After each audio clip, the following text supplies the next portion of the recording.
Hello, everyone, and welcome.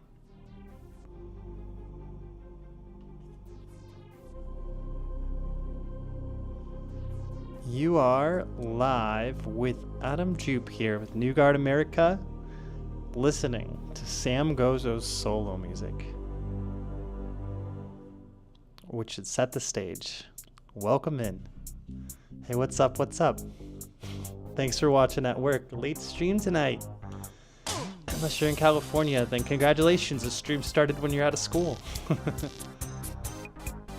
So.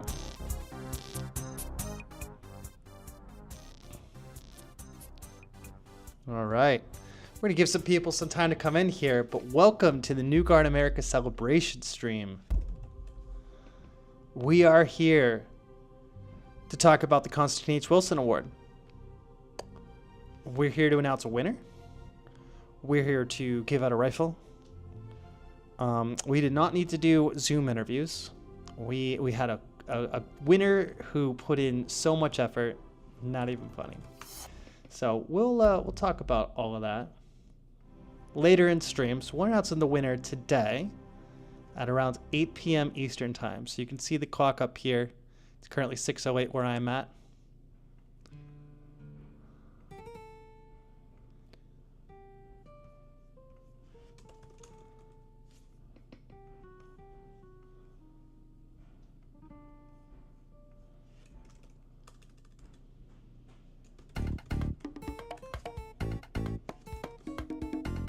Get settled here on the back end. Let me get some information out.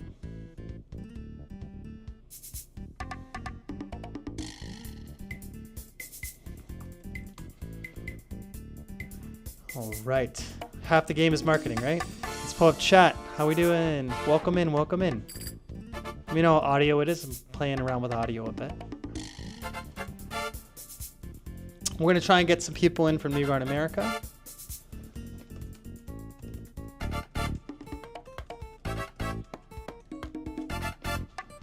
Gonna get some interviews today, hopefully. My dog's having a good time behind me. Hey Noah, welcome in, welcome in. So this stream, we're gonna do a little bit of brief history. We're gonna go through some old New Guard America stuff. We're gonna talk about what New Guard America was and is today. So we're gonna give people. I really want people to come into this stream. I've got some really, really deep cuts that I've pulled up for you guys. Some really, really good stuff that I think you guys are really going to find super duper interesting. If you want some spoilers here, you can check out my bookmarks tab. And you can kind of get an idea of what might be coming here. So we're going to watch some videos. We're going to have a good time here.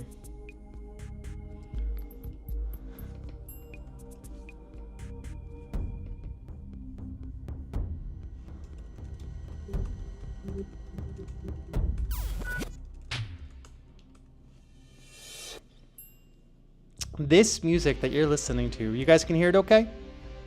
This music was written, composed, recorded by Constantine Wilson.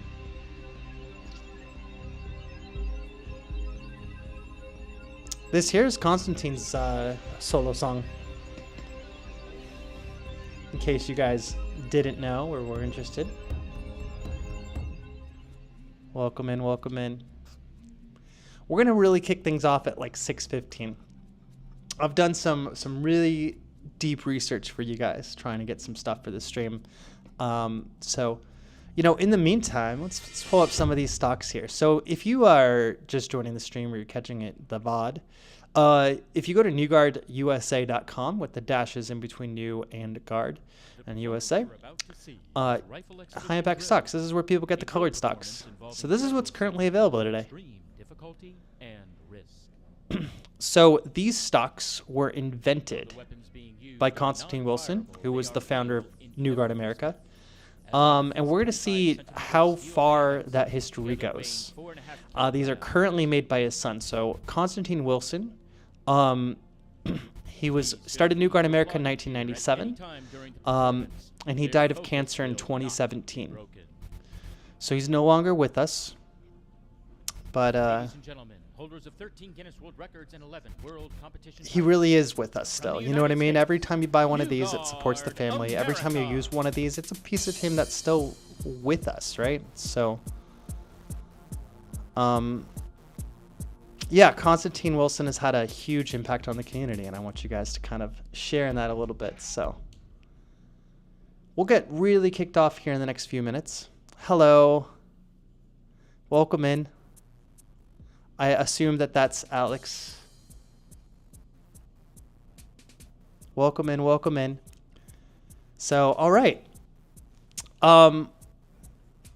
Yeah, so what do you guys know about New Guard America? If you're here in chat and you want to just type in a little bit, tell me a little bit what you know about New Guard America. I'd be curious to know. Yeah, it's drill time. Your stuff was more affordable. Sure. But I will say, like, it's not just a company. Like, Constantine left behind his wife and kids, and they used the money really to reinvest in itself. So they're just expensive products because they're worth that much. Let's see here. So these are all this is the New Guard America SoundCloud. So if you're curious about what the soundtrack is, this is all. You're gonna hear these songs over and over today. Heaven Sent's one of my favorites, because these were constructed for drill. This is the man we're gonna be talking about today. Hey Kiwi, what's up? Welcome in. I would love to drag you into a call later today. We could talk about some stuff. Hey Alex, welcome back. This is not a Hawk Tuah girl stream. There's a lot of other places you can find Hawk Tuah girl streams. This one is a Constantine Wilson stream, and we're gonna bring God into it. You know, not too much religion, but we're gonna bring God into it. From God our talents. Constantine was a deeply religious person. I'm wearing my New Guard America shirt. But no Hawk Tuah today. Sorry to disappoint, guys. Hey Noah, hey Dio. All right, so hopefully, stick around. We got the winner of the CHW Award. It's going to be announced at 8 p.m. Currently, you can see up here, it's 6:14 where I am. Hi Isabel, welcome in. So, all right, so to prepare for this, I've got a few links to share. We're gonna pull up some YouTube, and we're gonna kind of do some really cool stuff. But I figured, why not give you an introduction? And I've done a little bit of digging. Why not give you an introduction from the man himself? So let's kick this off here.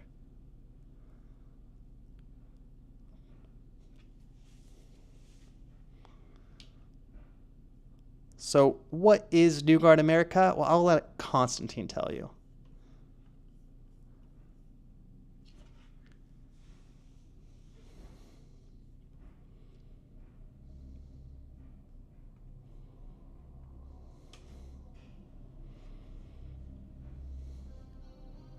New Guard America truly is a unique brand.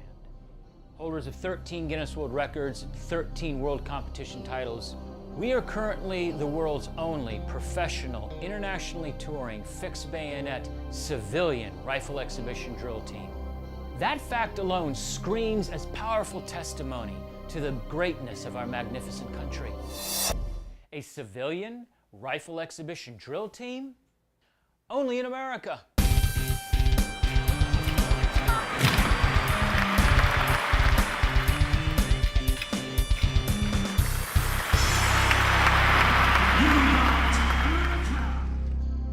Our name, New Guard America, is derived from Thomas Jefferson himself.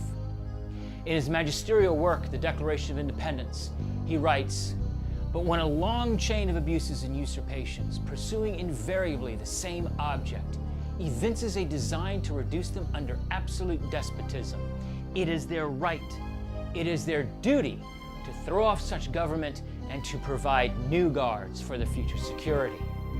Since 1776, that new guard has been, still is, and will continue to be America.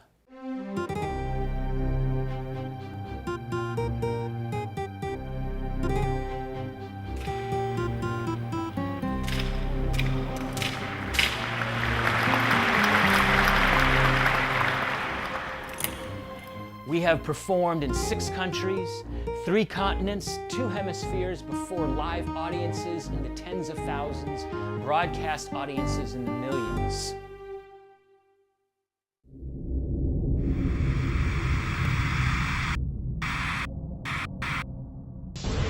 It's America's Got Talent! You guys are on The Favorites? Yeah. Man. Is there any other way to be? As we're walking around, we see other danger acts. There's some stiff competition. We see people throwing knives and stuff. These are real weapons, 10-inch steel bayonets. We're here to demonstrate exactly what New Guard America can do.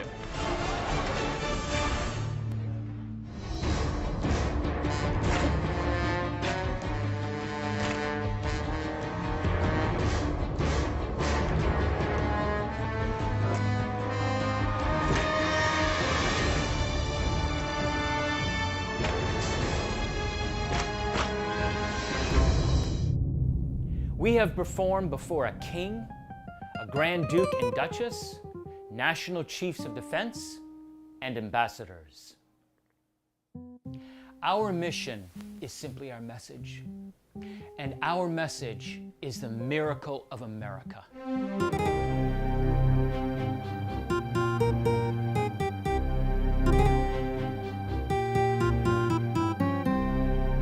America, that indispensable nation, that shining light that has twice brought the world out of chaos and will again a third and final time.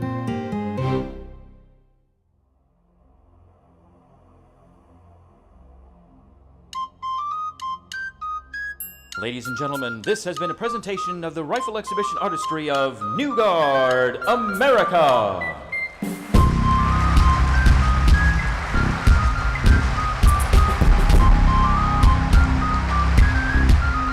There is no greater joy than being a blessing to others with the gifts and talents that God has so abundantly blessed us with. To be able to thrill and inspire audiences around the world. We are citizen ambassadors of the greatest country on the face of the earth. We are living the dream. We are New Guard America.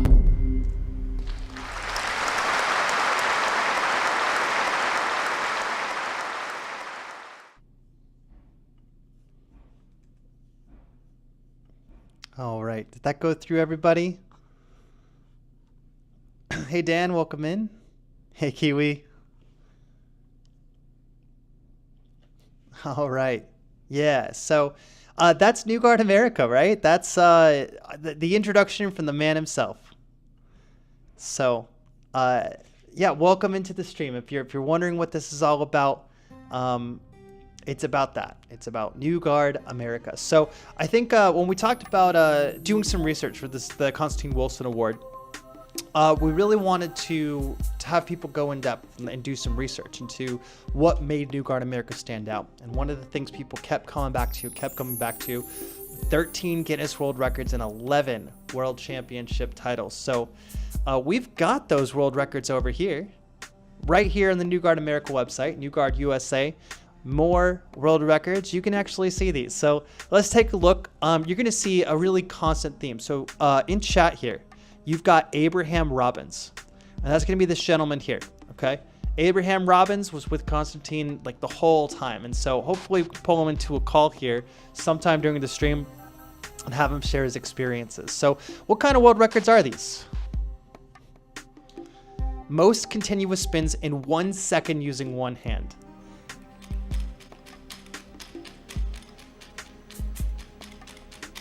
So what Guinness does here is they go through it and then they take the fastest 1 second snapshot to find out how fast it's going. This is Kiwi's record.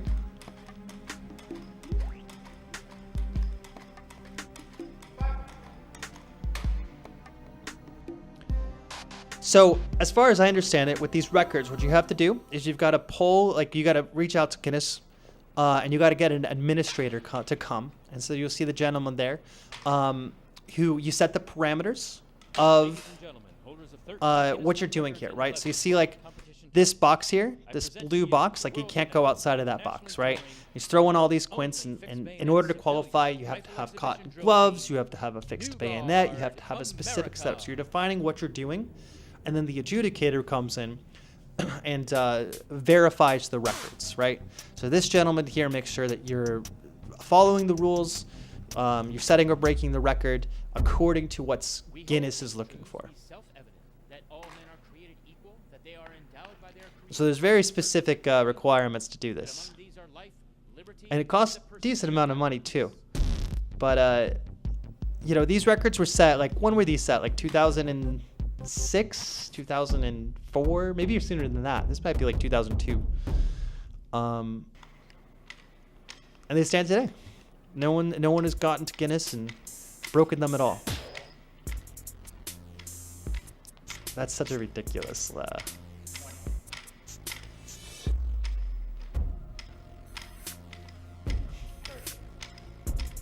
Those are doubles.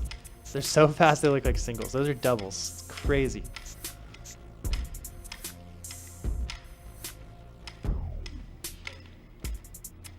Let me pull chat up on my other screen here. 2004. The quad BTP is the highest one done in front of a adjudicator for the Guinness World Records within a fixed bayonet with white cotton gloves within the parameters of the box, right? So there's like details that go into it, but yes, still these records, all these records still stand. Some of these even landed in a printed copy of Guinness World Records. A Kiwi's beating them, okay. That makes sense.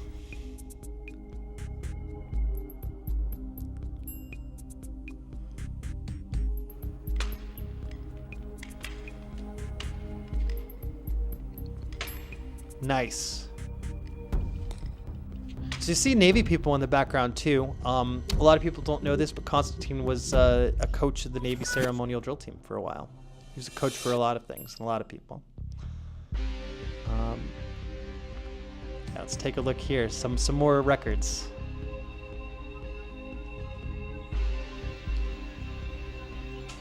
Okay, I think that was just a compilation video. But yeah, so there are so many records here. Yeah, Isabel still has all the copies. Constantine recorded everything. There's so much just in the library that's never been touched. So if you're really digging around here, you can find all sorts of stuff.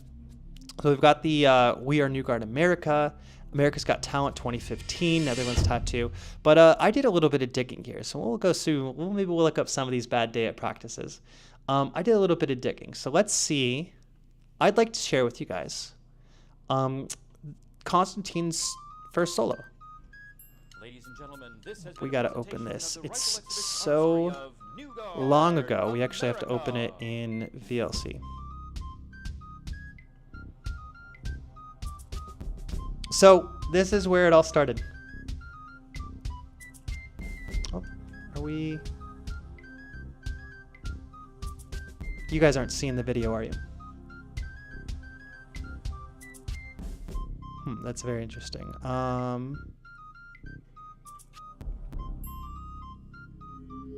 No, okay.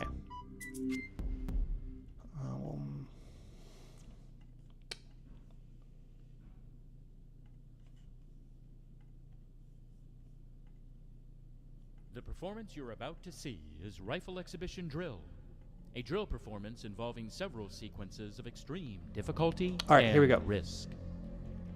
Let me go ahead and pause this. So this is, I found old copies of the website, and I pulled up Constantine's first solo, the oldest one he had on record. I believe he said this was, oh, I wish I wrote this down. I think it was 1998. No, it must have been sooner than that. But in case you were wondering, rare footage of Constantine Wilson drilling without a bayonet because he was a responsible high schooler.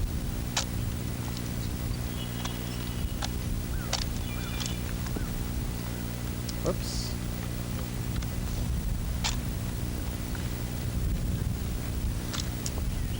Fort Union Military Academy.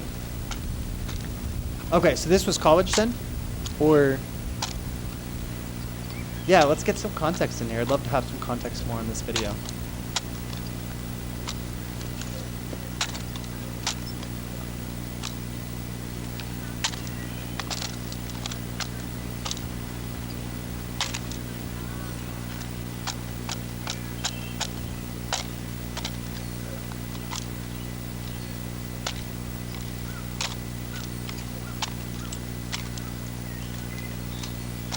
Years old. Oh my, he looks like a full-grown adult here.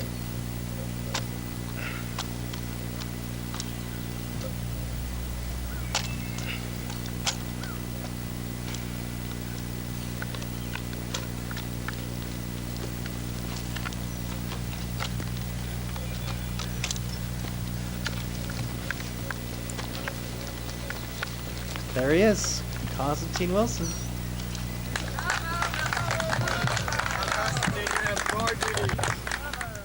I love it. Let me actually try and pull up. I bet I could find. Let me find where I found that. Right. So the old website, if you want to do some independent research of your own, the old website was newguardusa.com, all one word. I believe I pulled this out of 2007 website. So when you go here, this is a repository of stuff that's just been kept around, right? I think it's in the video library. And not here, so maybe it was a little bit sooner. Is it 2000? Maybe it was 2000. Maybe it was 2008. Maybe he posted more later. He absolutely looks like Tom Cruise when he was younger.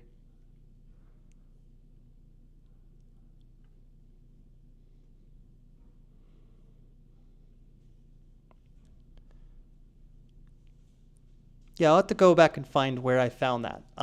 We also have very cool, his tandem here. So I'm going to pull up his first tandem. He had this on the website at some period of time. I was digging around all over the place, years and years and years worth of footage here. There is a secret library. I was digging around to see if I couldn't find. So I was on New Guard America from 2013 till now, and in the old website at newguardusa.com, Constantine had a very secret library where so secret I'm having trouble finding it again. It was hidden from search engines, may not even be cataloged, but essentially there was like one period on the page that was a hyperlink, and if you click the period, it brought you to like a picture of like 7 different keyholes, and you had to click the right keyhole, and if you didn't, it would like block the hyperlink from your computer, block you from trying again, and then it would go through like a password cycle, and then it'd go through like pick the right square, and there were like 100 squares on screen, and if you got through like all 7 different layers of security, you got access to the special secret library of scripting and technique, and oh, that was something special.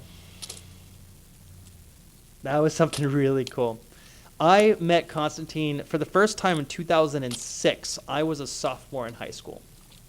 And he did a special show. I actually will pull the show that I first saw Constantine.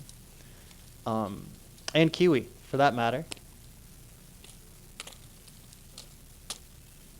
Yeah, this is his friend Richard.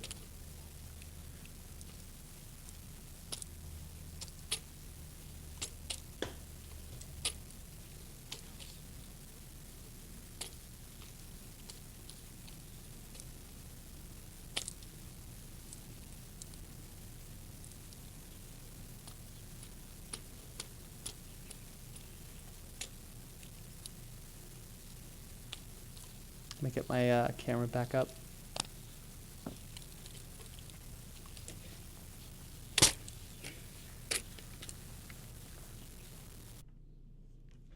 All right.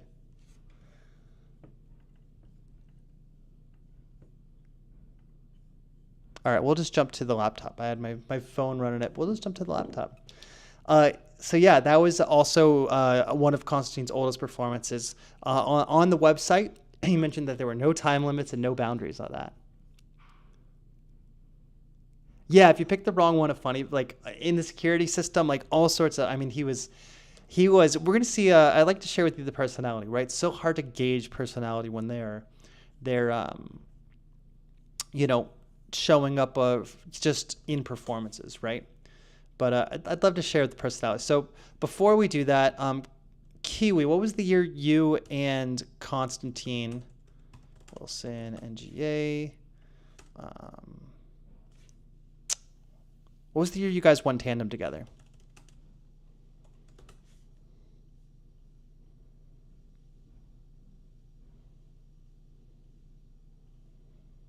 Was that 2011? I should have pulled this one up beforehand.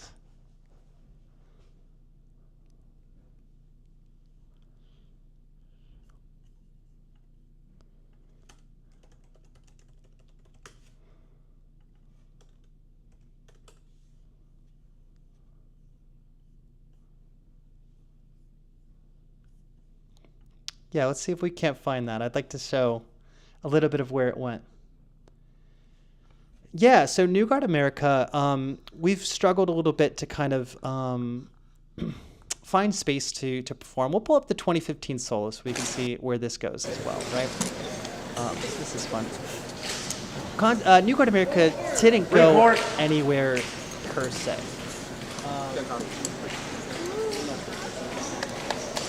Yes, this would have been when it was called the ISIS World Build Championships. But yeah, New Guard America don't necessarily compete anymore. We're still in a little bit of a hiatus trying to figure out what next for the team, how to move forward, right? So, as of right now, we haven't really figured it out. Constantine was a man of everything. He did all of the music, all of the scripting, all of the uniforms. I mean, when I did my first show with them in 2013, I was getting onto the airplane, and just before the airplane, he's like, hold on, you need a haircut. And he cut my hair, and it was a great haircut, one of the best I've ever had, right? Like, this was a guy who did everything. If a uniform was too baggy, he would tailor it. He embroidered.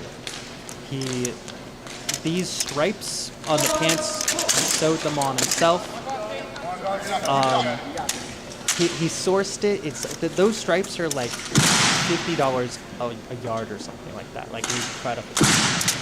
The cords over here, he like made them himself. He found like gold thread and then made them.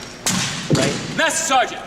So everything he did was Constantine H. Wilson representing New Guard America, Washington D.C. Reports for the World Drill Individual and that's really hard for competition. 6 people to follow the up on. Utilize your this drill guy was area, Master Sergeant. Permission granted. Thank you, Master Sergeant.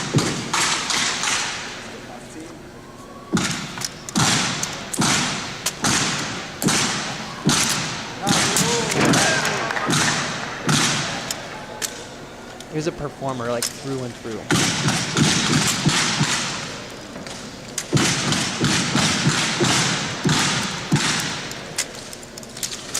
You know, I think, like, the rest of us are waiting for life circumstances to allow us to move forward, and Constantine made his life circumstances something built different. He's an incredible type of person.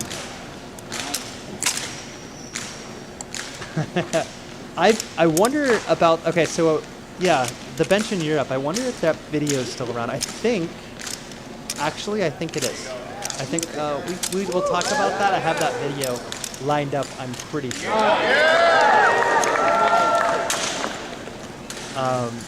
Yeah. You know, you see this face, face of bearing, you see the personhood, right? The next video we're going to watch is a documentary from Sam Gozo. And you're going to get to see who Constantine was as a person, why everyone gravitated to him, right? He knew how to do a show. He knew how to do a performance. But he also knew how to be a good person, a good friend. He had a great sense of humor. He was, yeah, he's like 5'8", I want to say. Around 5'8". Definitely was shorter than me. I'm 6'4". So, used to be like 5'7", 5'8". Master Sergeant, this has been a presentation of New Guard America. The Heavenly request. Isabella, Be dismissed for drill area. Master Sergeant. Mission grounded. Thank you, Master Sergeant.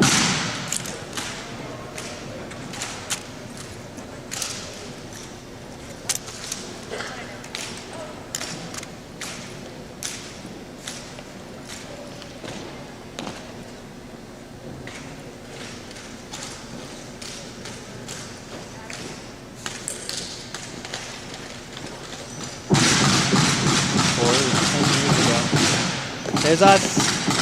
There's all of us. And we're all just so happy to be there with New Guard America, man. It was something special. So yeah, we covered a little bit of solo stuff. I just want to actually pull up this here. This is an uploaded 18 years ago, so it's even older than that. So this is at least 2006. And so one of my main motivations right now in the community is to push more people to teams, right? I think teams have something special that soloists and tandemists don't. And I want to see people really collect together. And when we talk about someone who was just so far ahead, this is a New Guard America performance from 2006. And you're just going to see stuff you just don't see. Like, absolutely insane. Yeah. I went deep, Kiwi. I really wanted to get some deep cuts here. Holders of 13 world records, Guinness World Records. The world-renowned Civilian Rifle Exhibition Drill Team, New Guard America. Yeah, this is probably 20 years old by now, right? So, and we're behind. We're behind, right? I think that's the crazy part. There were no New Guard America stocks here, right? These are wooden stocks. They would break if you dropped them. And I think that when we talk about how high we throw aerials and how crazy our tricks have gotten, let's take that context there. Think about every drop you have. And then think about half of them would cost you $200 and $250. Adjusted for inflation, like $300, $350. Every single time you drop it. Right? Sometimes if you just drilled too hard, it would also cost you $200, right? Yep, you are going to get cranial keratomy in there. Yeah, Evan, we did not need to do the interviews, so we were able to pick the winner without having to do interviews. So that'll be announced around 8. Yeah, Kiwi, do you know where this was? Can we get, this is the information I have here. This New Guard America format.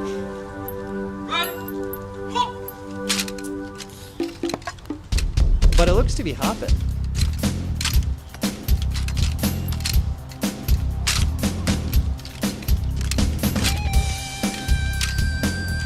Yeah, the standard New Guard America set was just... This is before the World Drill Championships, guys, right? Like, there was no post-high school competition. They just recruited, trained. These performances were set up. Isabel has some wonderful stories, if we can get her on stream as well, about the early days of how Constantine set up New Guard America and how he set up performances and the work that he had to put in order to get these marketed out there. WDC started in 2007. I believe that was the first official year. In 2006, it was called Leopardo. And it was an online filmed competition. Not a lot of people know anything about that. I think I've seen, because Kiwi, you won solo for Leopardo, right? Or was that 2007? Salt and pepper. The winner, Evan, the winner does not have to be here to receive the award. They'll be contacted via email after the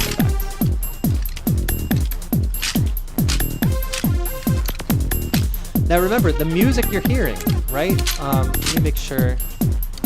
Yeah, the music you're hearing is all Constantine's creation. Like, there was no FL Studio and stuff, right? Like, he used whatever was available to make this music possible.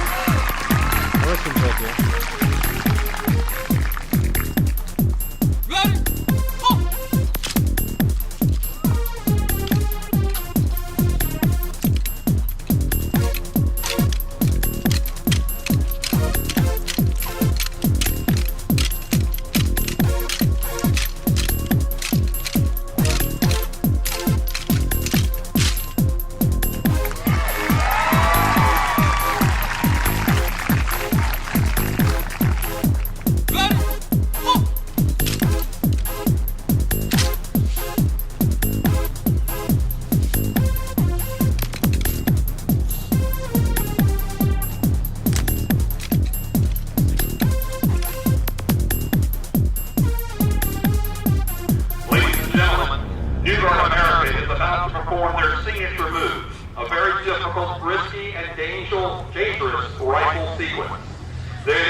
This was 2006. Absolutely. Far and away. Just the best. So, you must be thinking at this point that Constantine Wilson was this super serious person, that he walked around with military bearing and squared his corners as he walked around his house. So let's share a little bit. We're gonna dig into Sam Gozo's video repertoire. We're gonna watch part 1 and part 2 here. We're gonna enjoy. It's gonna be about 15 minutes about our journey to America. So if you're wondering what goes into a trip to a different country to perform drill, this is from 2013. And it was a trip to the Netherlands and Belgium. And it's literally just one of my favorite memories of all time to go and do these things. So part 1 and part 2 are going to be about 15 minutes. I'm going to have chat pulled up the whole time, but I'm not going to be talking, right? So please very much enjoy this personality showcase of who Constantine Wilson is.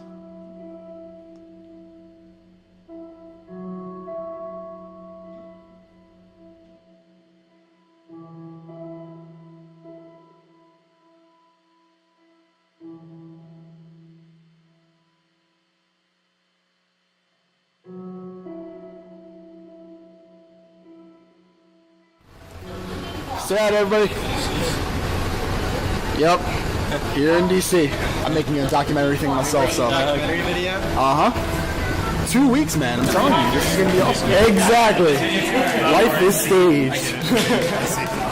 Your whole life is staged, guys. There's like a big American flag over us this time. Oh my God. So who do we just As soon as my voice comes on, ladies and gentlemen, the performance you're about to see is Rifle Exhibition Drill. Yeah, no kidding. Okay, when that comes on, then slowly the spotlight comes on to the man, and I want you, dumb man. I want you standing there, you know, not your typical. No, yeah, obviously. Yeah, I mean, stand like really. Statuesque. Okay. Yeah. I mean, hey, look. In other words, we are a civilian rifle exhibition drill team. We are going to be billed as one. So we do have a little creative latitude, slightly. But we are still holding tight to military tradition. Exactly. That's a fundamental. Why did it come out to start just now?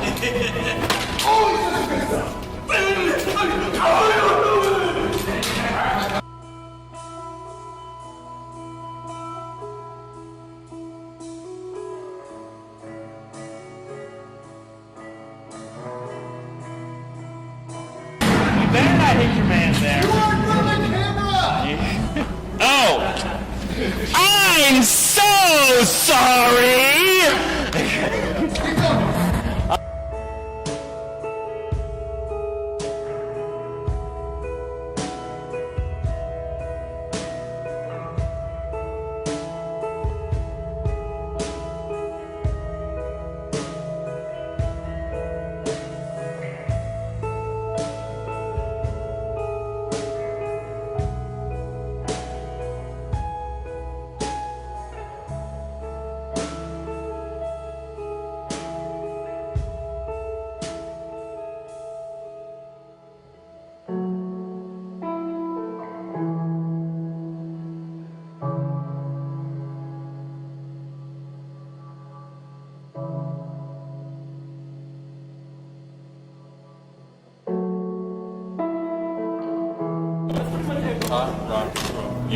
Your hand is going like that. You have to literally throw like that. Your hand just laxates. That's how it's going to come to you. That's right. Ready? Ready? No. Ready? No. Go back. Too short? Not enough. Actually, not enough height. He needs.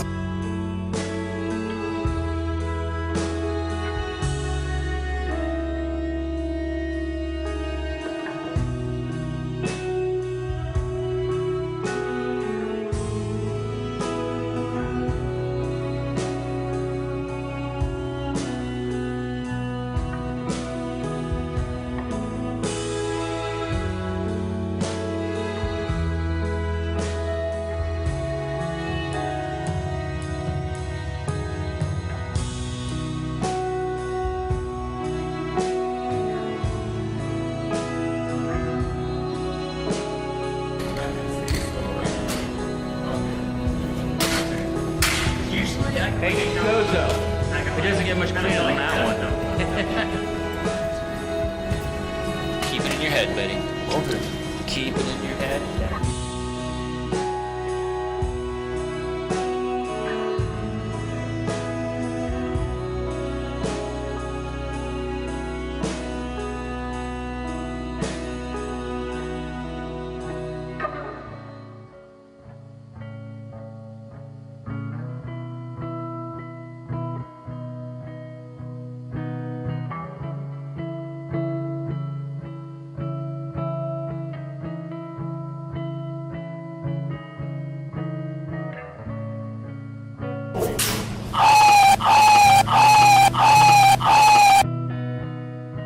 I'll start out. Gentlemen, first of all, I'd like to say thank you, Andres. Andres, for all of your help. You have no idea how much I appreciate it. And yes, again and again and again, I tell you the same thing. And I mean it every time, again and again. Someone who knows what the heck they're looking for and who's able to, Johnny on the spot, give a critique. And I think I speak for everyone here. We all very much appreciate it. When we do get the critique, we don't say, oh, screw you. We say, thank you. Which is, well, the difference between screwed up trophy. Again, gentlemen, as I said before, when you guys first got here, we all looked double-assed over when we arrived, but that was 3 days ago, 4 days ago. Now, we've got a show. It's amazing that such a good team representing the United States.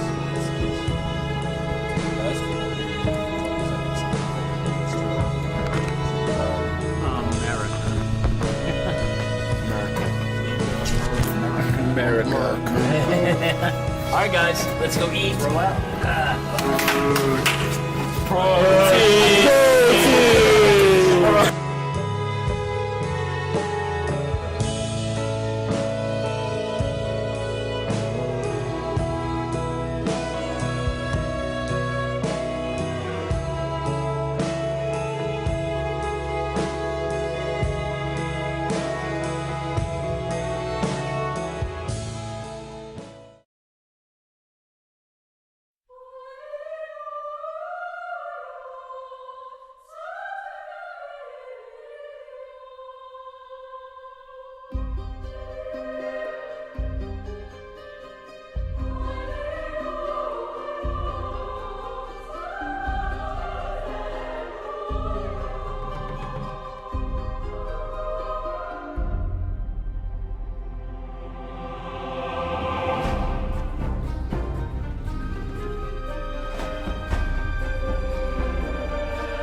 can think of that as soon as Turner? Wait, what's this?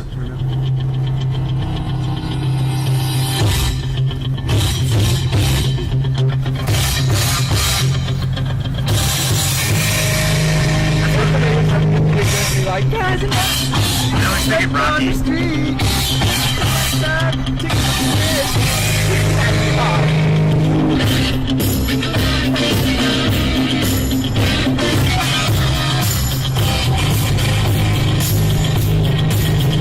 Motivating my pants off right now. Nope, those are still good. Never mind. Thank you. Second. It's my time to my chances. It's not a back on me. Man, and his will to survive.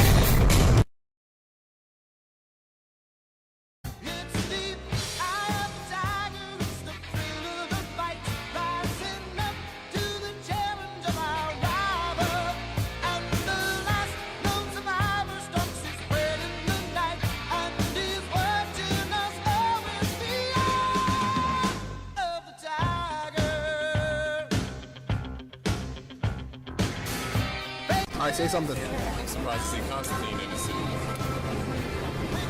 said he couldn't let his brother down. Yeah. Oh, that's what he said? Yep, that's why we're all here right now.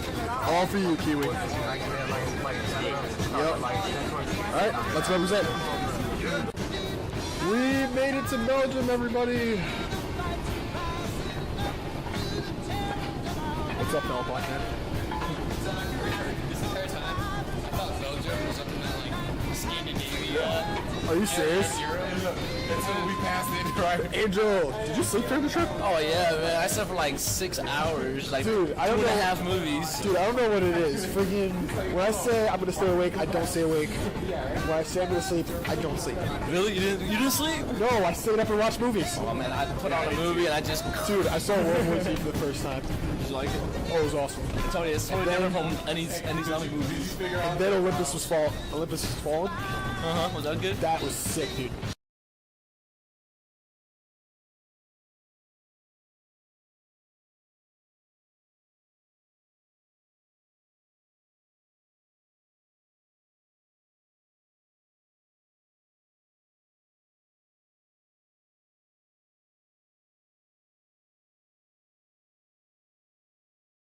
Left us today, but he is in a better place now, and for that we are very, very grateful.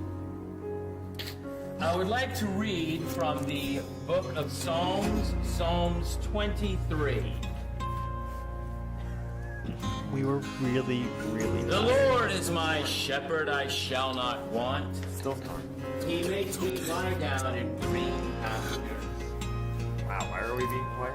He leads me beside quiet waters. I was so He tired restores my soul. and so He confused. guides me in the paths of righteousness for his name's sake.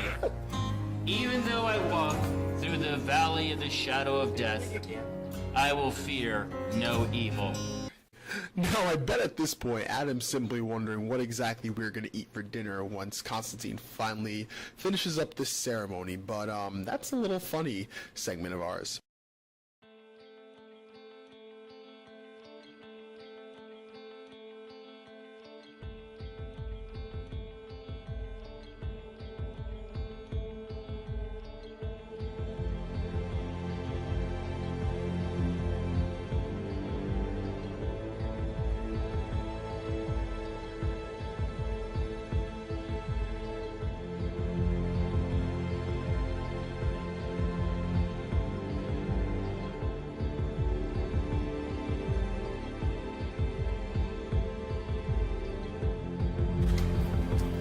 Here we go. Practice time. Oh, wah wah wee wah.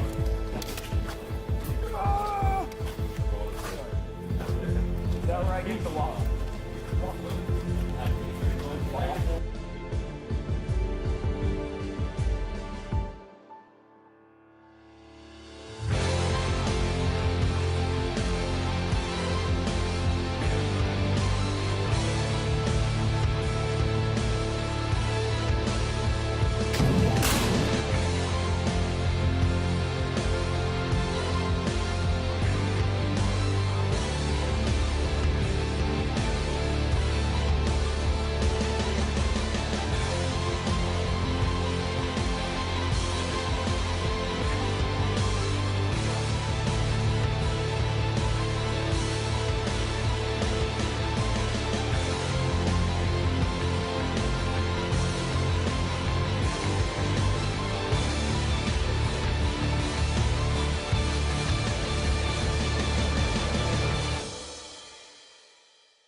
Uh-oh. Guess what day it is? Guess what day it is? Hey, I'm performing. Show day!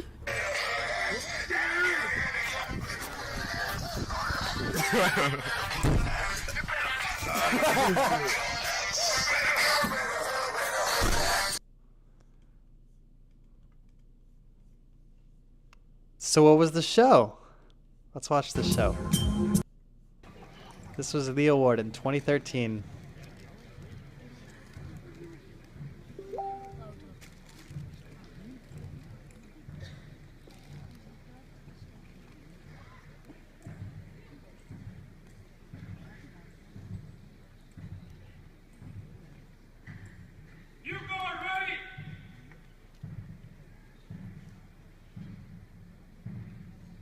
The performance you're about to see is Rifle Exhibition Drill, a drill performance involving several sequences of extreme difficulty and risk.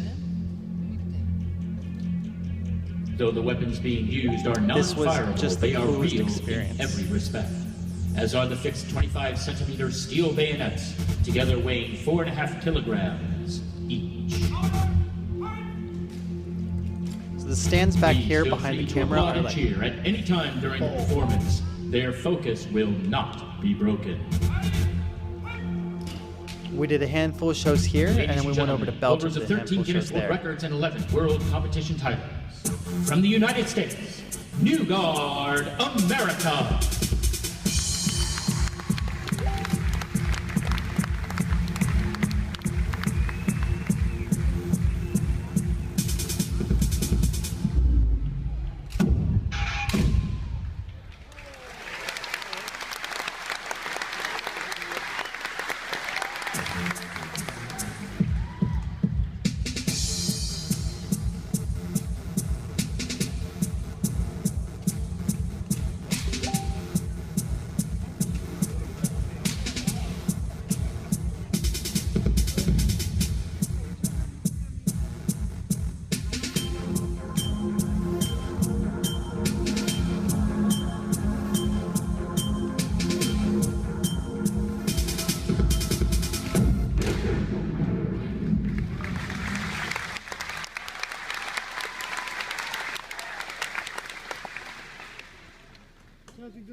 So you'll notice that like the music, like the rifle was part of the music. Like he had an understanding of what drill was that was just so deeper than most people have.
Ladies and gentlemen, this has been a presentation of the Rifle Exhibition Artistry of New Guard, America.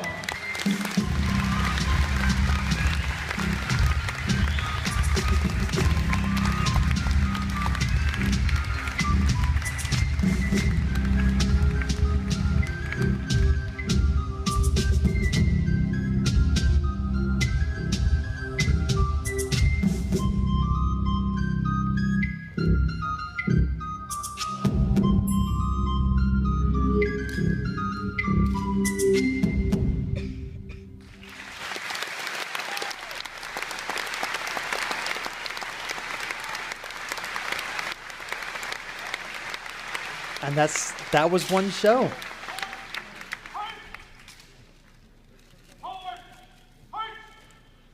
So the depth, it's easy to think like, all right, well maybe, he made one show, right? And that's not the case at all.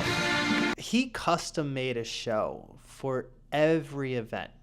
There were so many things that New Guard America was a part of, right? And it really was just every event. And so this is one of my favorites. I had the pleasure of seeing them working together on America's Got Talent years and years and years ago, 12 years ago. So 2012. Yeah, that's about right. I went to a St. Pete taping.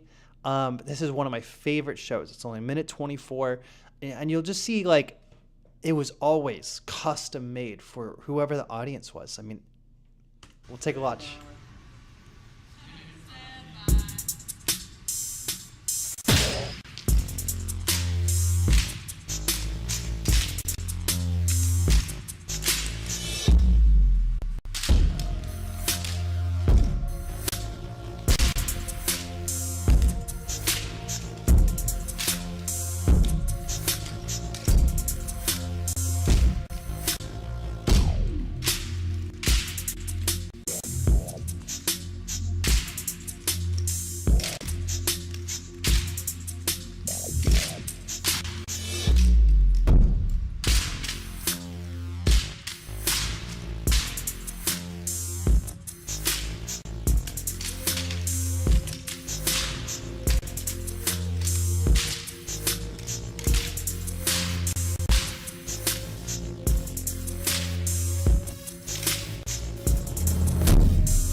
Kiwi, do you remember how far you guys got on America's Got Talent? It was like just before live syndication, right? Like just a little bit beforehand.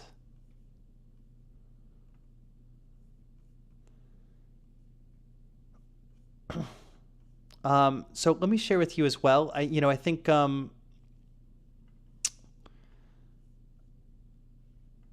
just things you wouldn't see normally, right? So this is Justin Gann's New Guard USA 2013 trip.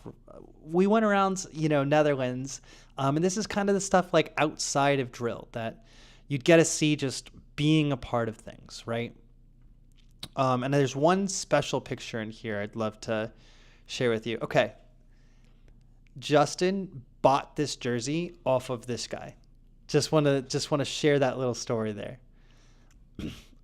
He was tumbling around on his bicycle, and Justin went, "How many euro for your jersey?" And they made a deal. So yeah, these were just, you got to see some awesome things. They were working together. He was a sound guy and she was like a reporter guy, and they were working together to do interviews as part of like a college thing, and we became good friends. I remember he was a dubstep producer. His name was Sitze. Constantine would understand, hey, you're going to France. Let's go talk. You're going to Netherlands. Let's go to a windmill, right? And find out what goes into a windmill. Like that's what this is, right? He set up these little tours for us to just enjoy the areas we were going to. it was just delightful, amazing time. You know, it wasn't, you know, we had like 4 days of off time. So we went to go see Paris, which is just one of the most beautiful cities I've ever been in my entire life. The whole place is just statues and gardens and really, really cool.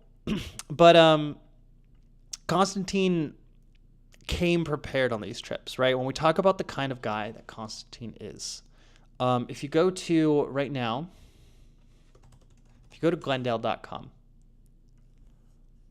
you'll see this picture here. This is not some random picture.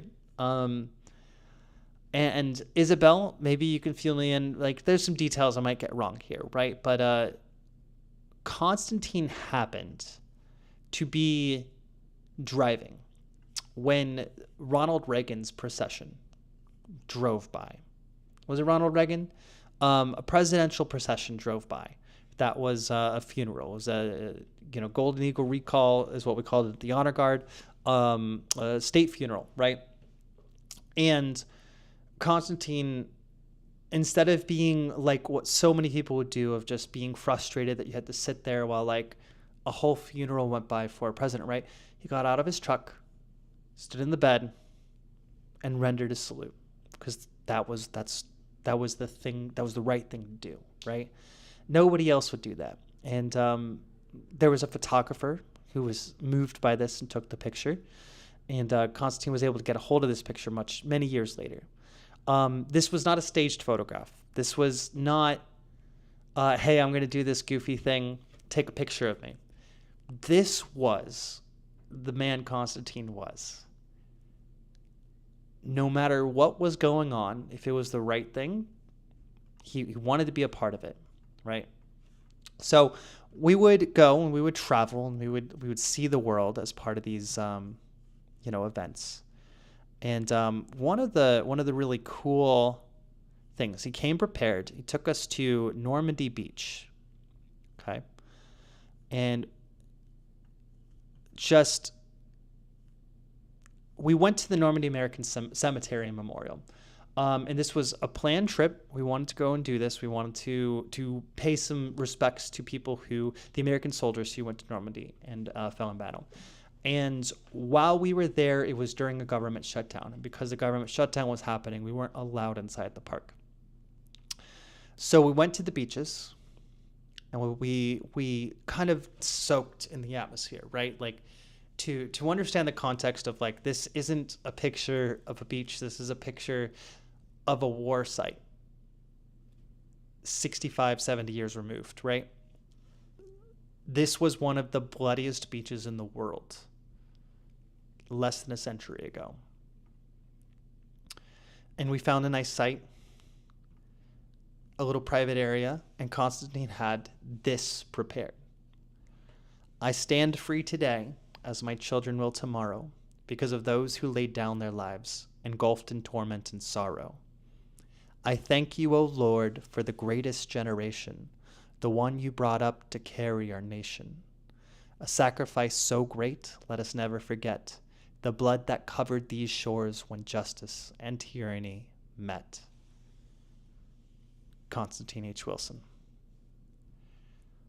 He found a marble slab, he had this cut into it, and he prepared it, he shipped it with us, on the trip,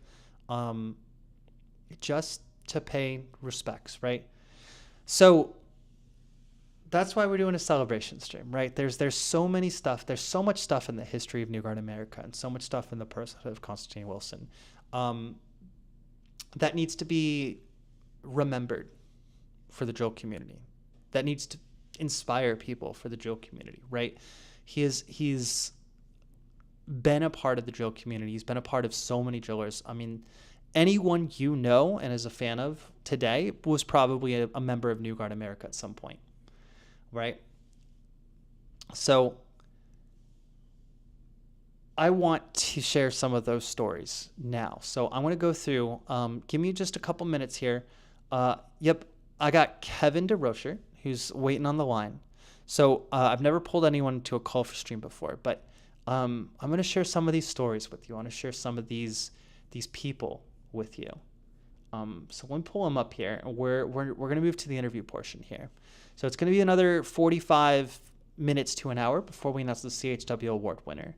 In the meantime, I want to pull up a video chat, and we're going to see if everything works out okay.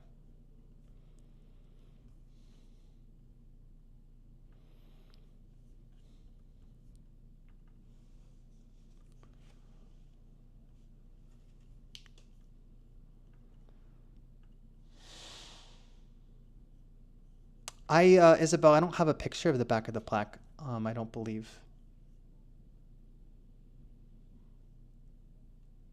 If you have a picture, please send me in a text, Isabel, and I will be able to. I'll be able to show it. But I didn't see it in the.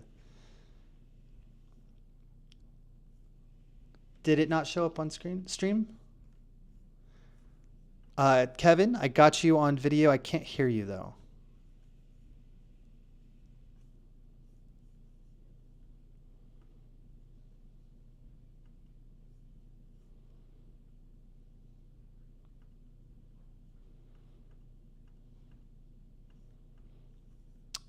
Can you hear me? Okay, I can't hear you. Let me see if it's being routed somewhere.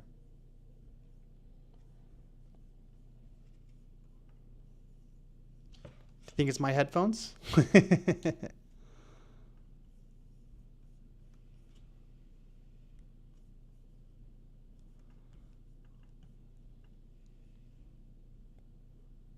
Here we go. Hold on. Oh, okay. I see what it is. Can you hear me? So I can hear you. Can you hear me? I got you. I had it muted because I was messaging the New Guard chat and it was making all these pings and bings and stuff. Yeah, I've got the live stream going. Looks like we got quite a delay on. So anyways, yeah. Hi. Hey. How you doing, buddy? Good. How are you? I'm doing quite well. Yeah? Yeah, I like that polo, by the way. That poem's awesome, isn't it? The polo. The polo? Oh, yeah. Check it. Yeah. I don't have mine handy. I think it's over at my parents' house. I've moved so many times in the past couple of years. Yeah, I pulled it out of my suitcase just for the stream because I keep all my drill shirts kind of nice and prepped. Yeah. So, all right, yeah, Kevin. I'm gonna have to dig those out and start putting them back into the rotation. Yeah. So, all right, tell us a little bit about yourself, your experience with New Guard America, and your relationship with Constantine.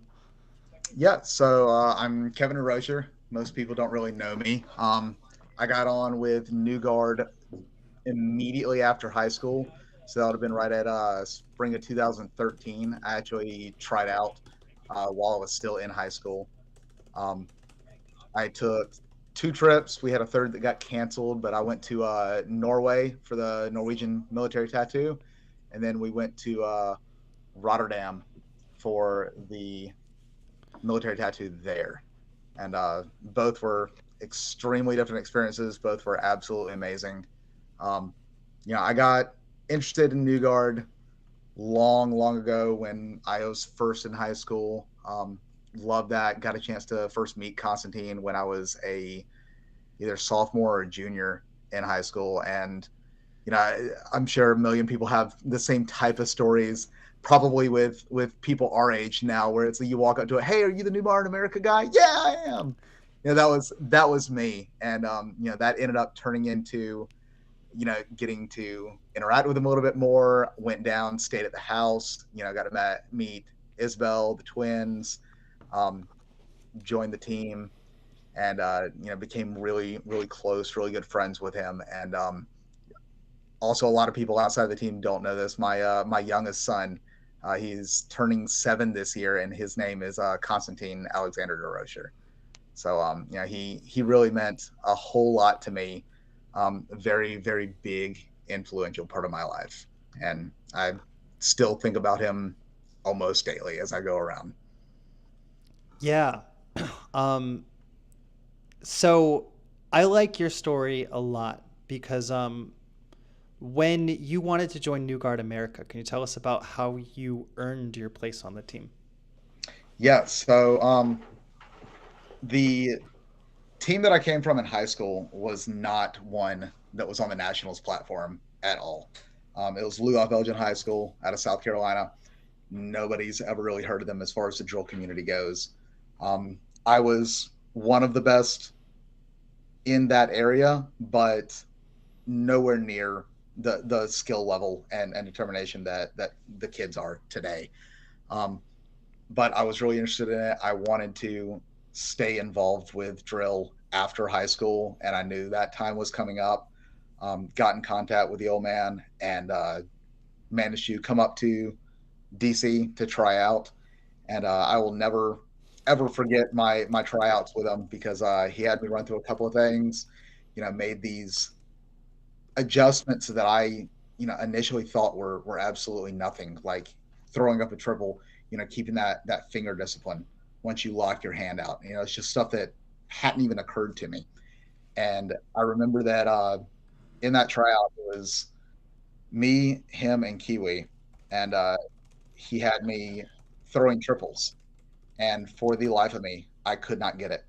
And I sat there trying over and over and over and over and over again to get these triples. And eventually he was like, okay, that's all right. And I was like, no, I'm gonna keep going. I'm gonna get it. And I finally actually landed one. And just the joy I felt when I finally got that triple was just breathtaking. And spoke to him years later, and he was telling me that was what had sold him on me. Was not that I was the best, not that I was the most technically accurate or proficient, but that I just was not going to give up until I got it. And that's what he loved about it, and that's what ended up getting me on the team. Yeah. No, I love that, because I remember when you joined the team, because it was just a little bit after I joined the team. And they were like, oh, yeah, we picked up this guy, Kevin De Roer. And I was like, who is that? And I tried to find like solos of you. I tried to find like any information I could. And none of it was out there. And I was like, who is that? The only videos you're going to find of me is doing team stuff. Yeah. No, it was like the era of like Sam Gozo and Andres Ryan just dominating. And, and yeah, I think when we talk about the Constantine Wilson Award tonight, I think that fits in really well, is that Constantine valued persistence. He valued what was like that internal drive, because he knew that like what it took to be a New Guard America rifleman wasn't necessarily the ability to throw triples, but the ability to throw triples when you're tired and you just finished traveling and you're not going to give up. And yeah, go ahead. I've got the perfect story with that, and I'm going to try and keep it PG here. Yes, I love this one. Yeah, you know which one I'm about to tell. I know the story. I don't think I was there for that, though.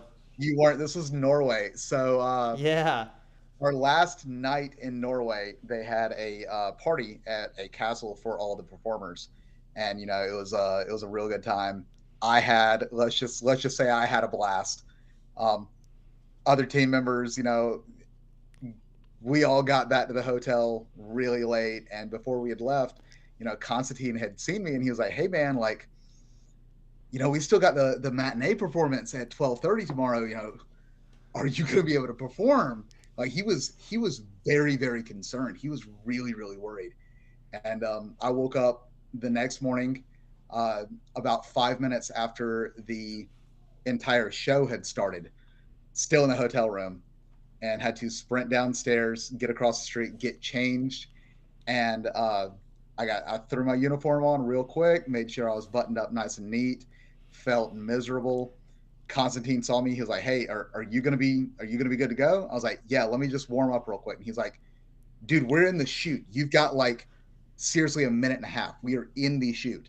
And I'm like, "Okay." I threw 2 triples and walked in, and that performance that we gave was the most flawless performance that we'd given the entire time in country. And from then on, Constantine didn't have a worry in the world about me. He was like, "No, if you could do it as sick as you were that morning, you'll be all right."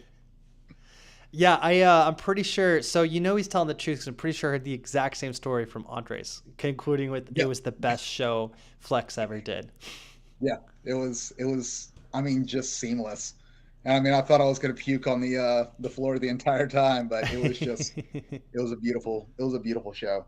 That was, I think that show, the matinee, ended up having, I think it was like around 4,000 people. Yeah, no, these shows are killer. They weren't just like a gym or auditorium. It was like double tiered stadiums, right? It's an arena. Our opening night in Norway, that was I think 2014. Our opening night in Norway had, I think it was like 8,000 people. Yeah. Yeah, it was similar in like Netherlands and stuff. Like you just go out. It's almost easier because like the lights are on you. You can't see anybody. Yeah. Oh yeah, you can't tell how many people are out there. Yeah. But that was the coolest thing when all the show lights are on you and you can't see any of the crowd, and you do your march up and the music drops right after you get that butt slam on the ground. The music drops and you just hear this massive roar of an invisible crowd that you didn't even know was there, and it's just chills. It gives you chills. There's nothing comparable. Like no, not at all. Yeah. No, I definitely miss it like all the time, all the time. So you got any fun Constantine stories? I know that's kind of out of the blue question. I give you any time to prep, but yeah. Anything from like one time we were leaving the practice training center, right? So if you watch the videos, you see the big American flag in the background. That's like on a military base. Constantine wasn't in the military. He just like struck deals with people because he talked. He was a good talker. And we're leaving. We're at a stop sign, and a whole flock of geese just like started parade in front of us. And Constantine's like, "I'll take care of it." And he gets out of the car and starts chasing the geese like, get out, like all the way around, and all the geese are starting to like fly away, and he just like runs back, and he's just like, there, problem solved. Like yeah. So every time we would all come together prior to, and I know you know this, but prior to shipping out for shows, we'd have our sync up in DC, and he would always pick everybody up from the airport. We'd usually go out to a grocery store, grab some food for everybody to stock up on while we're at the house, and then we would head on to the house, get settled in, and then go practice. I remember my first grocery trip with the team. We were walking through there. I think at the time Constantine was, I want to say like 47 years old, somewhere in there. And all of a sudden I look over and this grown man has pushed the buggy as hard as he could and then hopped on and is riding the buggy around like a 13-year-old. And if that's not Constantine, I don't know what it is. He's just the most fun-loving person. All of a sudden I look over, this grown man is riding around on a buggy. That's one I'm never going to forget. Then there was, I think you were there for it, the night before, or was it? Yeah, it was the night before we shipped out to the Netherlands. Either the night before or the morning of. All of a sudden, we're all half asleep, trying to pack up our bags to get ready to go. And Constantine bursts into the basement. Guys, I just got a call from the producers. The show is scrapped. We're not doing it. And everybody's like, what? And he's like, yeah, the show. He let this go on for a good 5-10 minutes. Everybody freaking out like, well, I guess we're going to have to get plane rides back. And then all of a sudden he's like, I'm just joshing you. I got you. And we're like, dude, you should have seen your faces. We're like an hour away from leaving for the airport. And yeah. On us. Oh God, yeah, that one was good. Yeah. No, those synco practices. Remember how? Do you want to share a little bit how intense those synco practices got and how long they went? And man, I was reading through some of the applicants for the award, and I noticed a couple of them referenced how it's on. I think it's on the website where we train till physical exhaustion or injury, and I don't think a lot of people realize that that's not in the slightest bit an exaggeration. Yeah. We'd usually get there before sunset, so probably around probably 5:30, 6 o'clock, and then sometimes we'd be there till 10, 11 o'clock at night, because we'd go until everybody couldn't go anymore, until people just, could not hold the rifle up. I remember we were practicing, Lord, for the life of me, I can't remember the name of it. It's the the suicide triples. That's what it is. With me and Andreas in the center, me, Andreas, and Summer in the center, and then Salt and Pepper on either side doing the pass with the triple in the air. And for the life of me, because this triple had to, and just shows how technical Constantine had everything, is the way you had to throw that triple was ever so slightly different than how we would throw our normal triples. And for the life of me, I could not get the timing right. And every single time I was catching it with the bayonet slicing on my wrist. And by the end of the night, this entire section of my wrist was just one straight scab. And Andreas ended up getting me some of the liquid skin. And Yeah. I was just painting my arm with the liquid skin, trying to keep it together. And then I'd throw the triple wrong again, and it would break it back open. But that's how every single practice would go. At every single practice is we were going until we either had it to as close to perfect as perfect gets, or until somebody can't go anymore. Yeah. Whether it's, my wrist just being a bloody mess, Constantine busting his head open, Kiwi dislocating his finger, we were going until we weren't going anymore. And that was every single practice. Yeah, and that's how we ended up with the shows and all the videos we've got that are just as they are. And half of those videos, a lot of people don't know how set in his ways Constantine was. Most of those videos, you already know what I'm going to say. Most of those videos were filmed on, I'm convinced, the world's oldest video camera that actually ran on microfilm. Yeah. So, in context, like 2014 was still like iPhone 4 era, right? Like digital cameras were definitely a thing. So yeah. Yeah, no, there was no reason for us to be recording practices on film. We would set up for practice and someone would have to carry in the CRT TV. Yeah, every single practice we'd bring a TV, we'd bring the camera, a tripod, and every single run through was filmed. And then after we ran it through, once we got a good run through of it, we would stop, we'd grab some water, we'd go back, we'd watch the film, and the first person asking for critiques was always Constantine. Mm-hmm.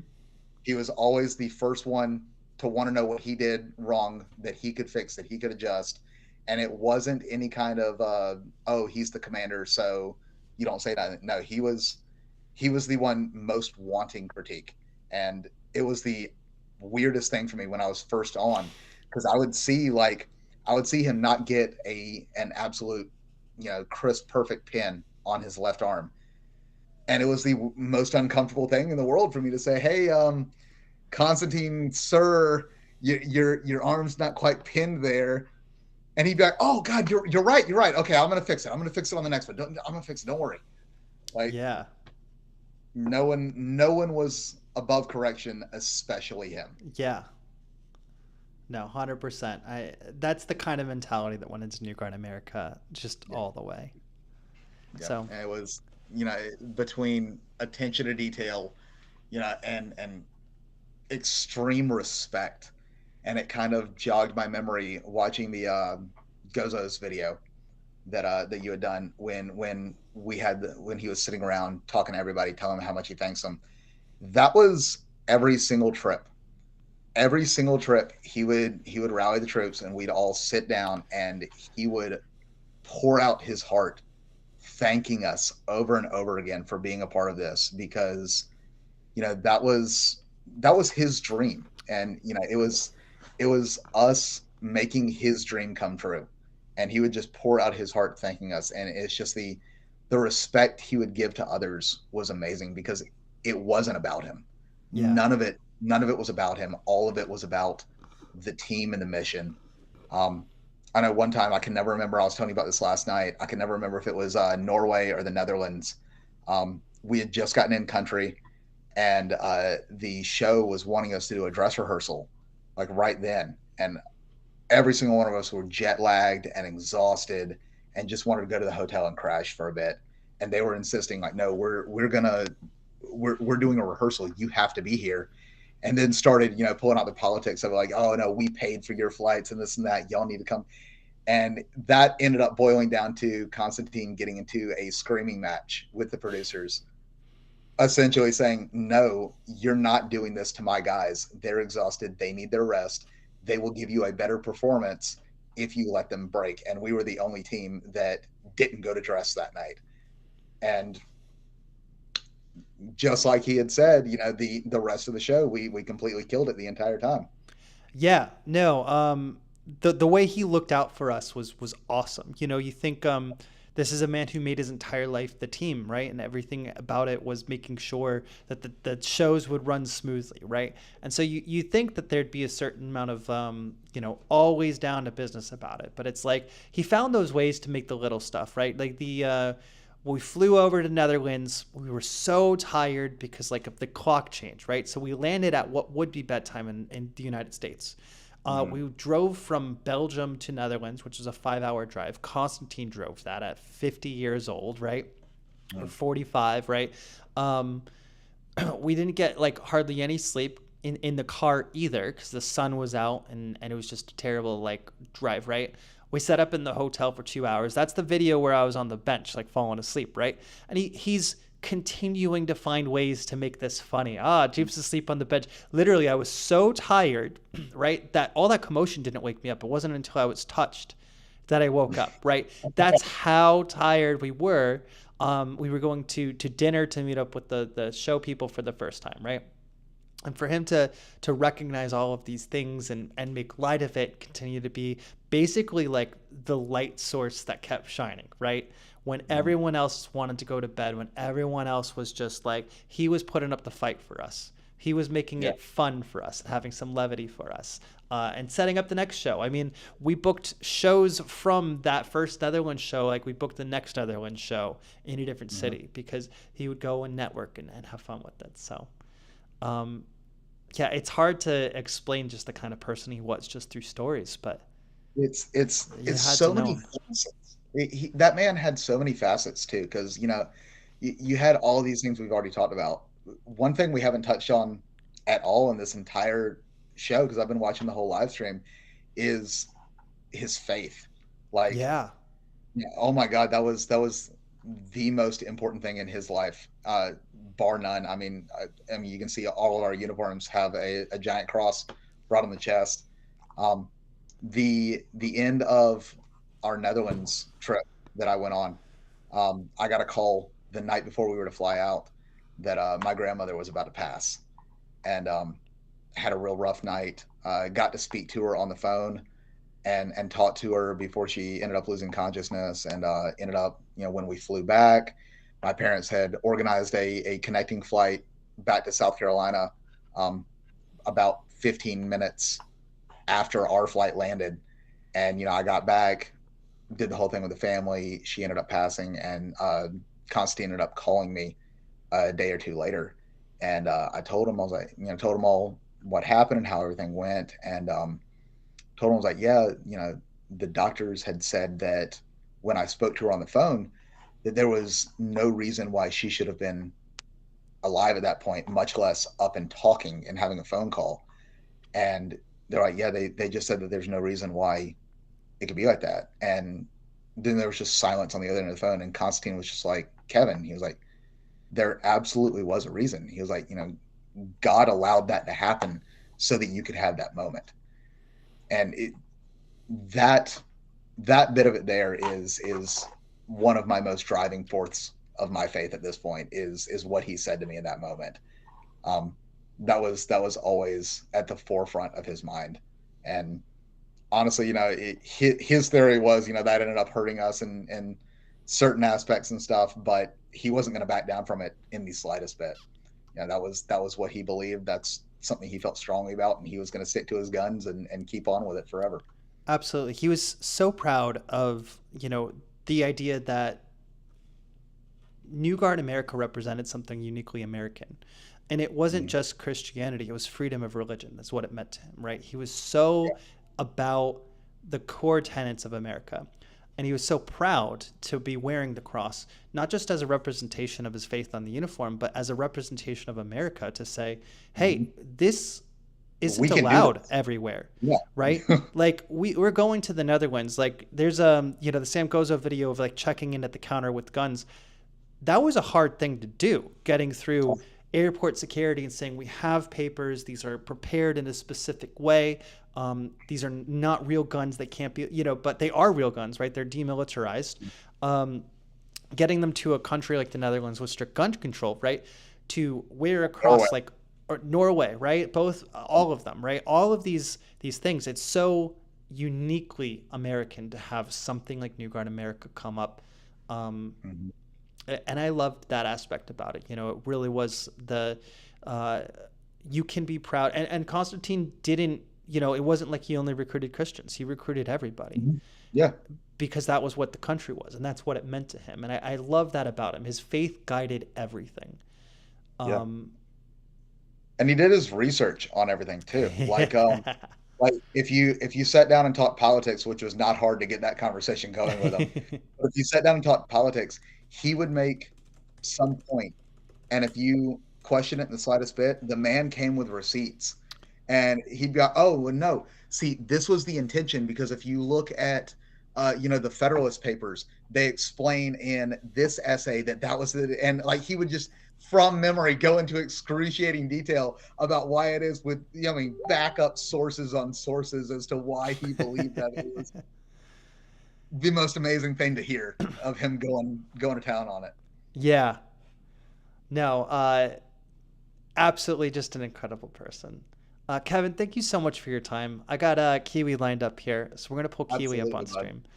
Do you have any last things you want to share? Not at all. I miss us getting to go perform. I love it. I love the team. I love you. I saw Isabel on here a minute ago. Isabel, haven't heard from you in a while. I love you. I hope y'all are all doing well. And let's get on with it. All right, man. Hey, thanks for coming in and sharing your story. I really appreciate that. It's good to see you. Absolutely, bud. All right. Hey, have a good night. You as well. All right. So that was Kevin. Again, one of my favorite stories. We're going to pull up Abraham Robbins here. So if you listen to the stream, when you ever hear Kiwi, this is Kiwi. What's up, brother? What's going on, man? Hey, it's so good to see you. You look fantastic. You look like you took some salt with you. Look, I took Constantine salt. Yeah, you're all salt and pepper wrapped in one now. How's it going, man? Nice. Good. Well, yeah. So, man, there's a lot I can say. Yeah. Well, so first of all, like people don't know who you are, right? They know the videos and everything, but let's start from the top. Like, how did you know Constantine? Wow. How did you? Give us the deep cut, the lore. Let's see. Met Constantine back in 1998. And I was, of course, in ROTC then. A friend of mine named Joel Casanyas was with Constantine before me, on the team before me, and Joel, he told me about Constantine and the team, and said, do you want to meet? Do you want to meet him? I said, sure. And so we set up a date to meet at the school, and Constantine came to the school. We started talking, and then he started telling me about the team. And before he can ask if I wanted to join the team, he was like, can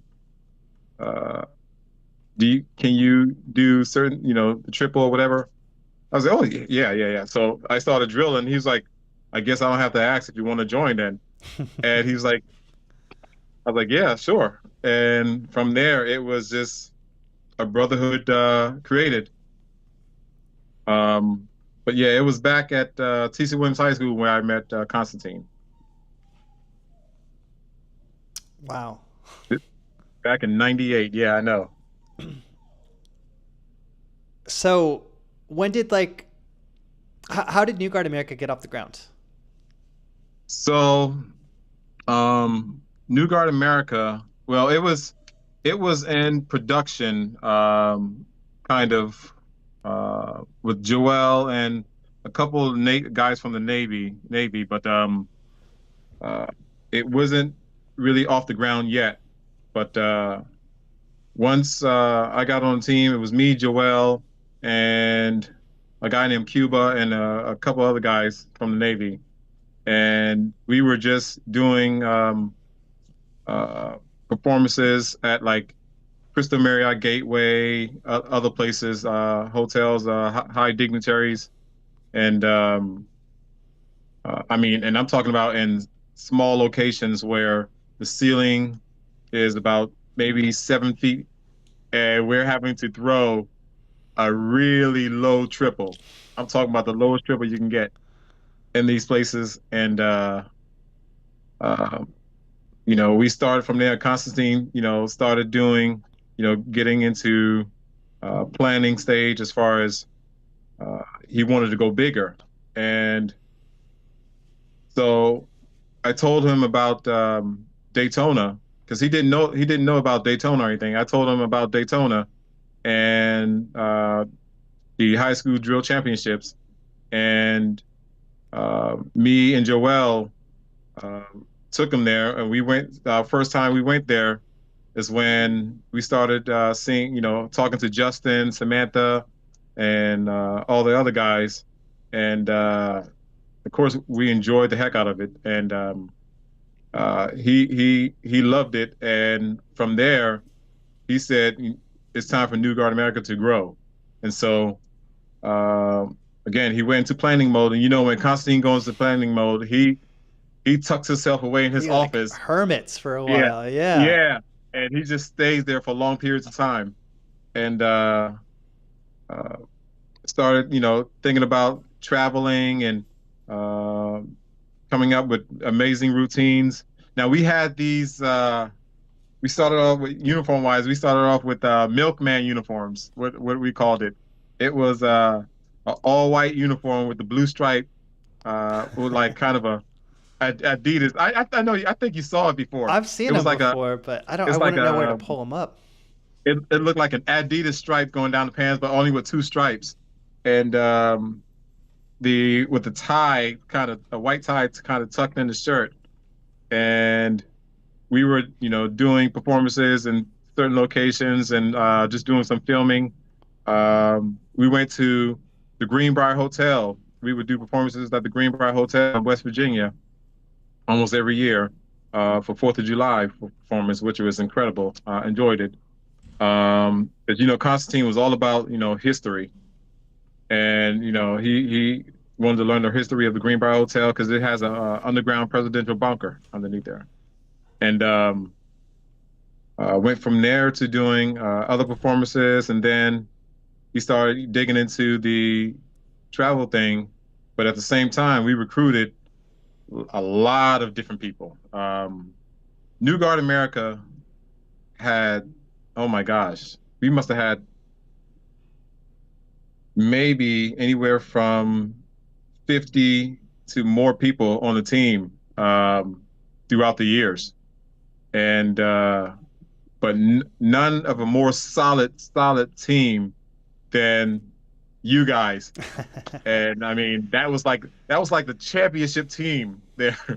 But you know, me and Constantine, and don't get me wrong, New Guard America has had its ups and downs. It was a time where it was just the team whittled down. It was just me and Constantine. Yeah. And we just traveled.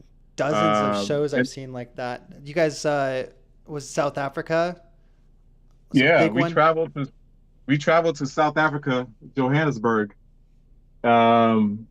International Tattoo, and did a performance down there, which was amazing at the Monte Casino Hotel. Yeah. It was beautiful down there. And then we went to, we did some performances at, for like the District of Columbia, at other certain places. And, you know, they gave us plaques where it was like a homeowners association thing. And then we did like some other performances at Fort Union Military Academy and training their drill team over there. One of the performances we did there was called Blind Man's Drill, where we had our faces covered I know this one. Yeah. And we did blind man's drill there, and if you can believe it, our faces were actually covered. Yeah, no, when we it's did like our the triple. full black, ski mask, but no eye holes, no nothing. It was just no nothing. This is where training comes in. You have to know that routine up and down. Yeah. So like you said previously, when we practice. If we had a performance that we had to do that was coming up, like let's say within the next 6 to 8 months, we would practice a year before that.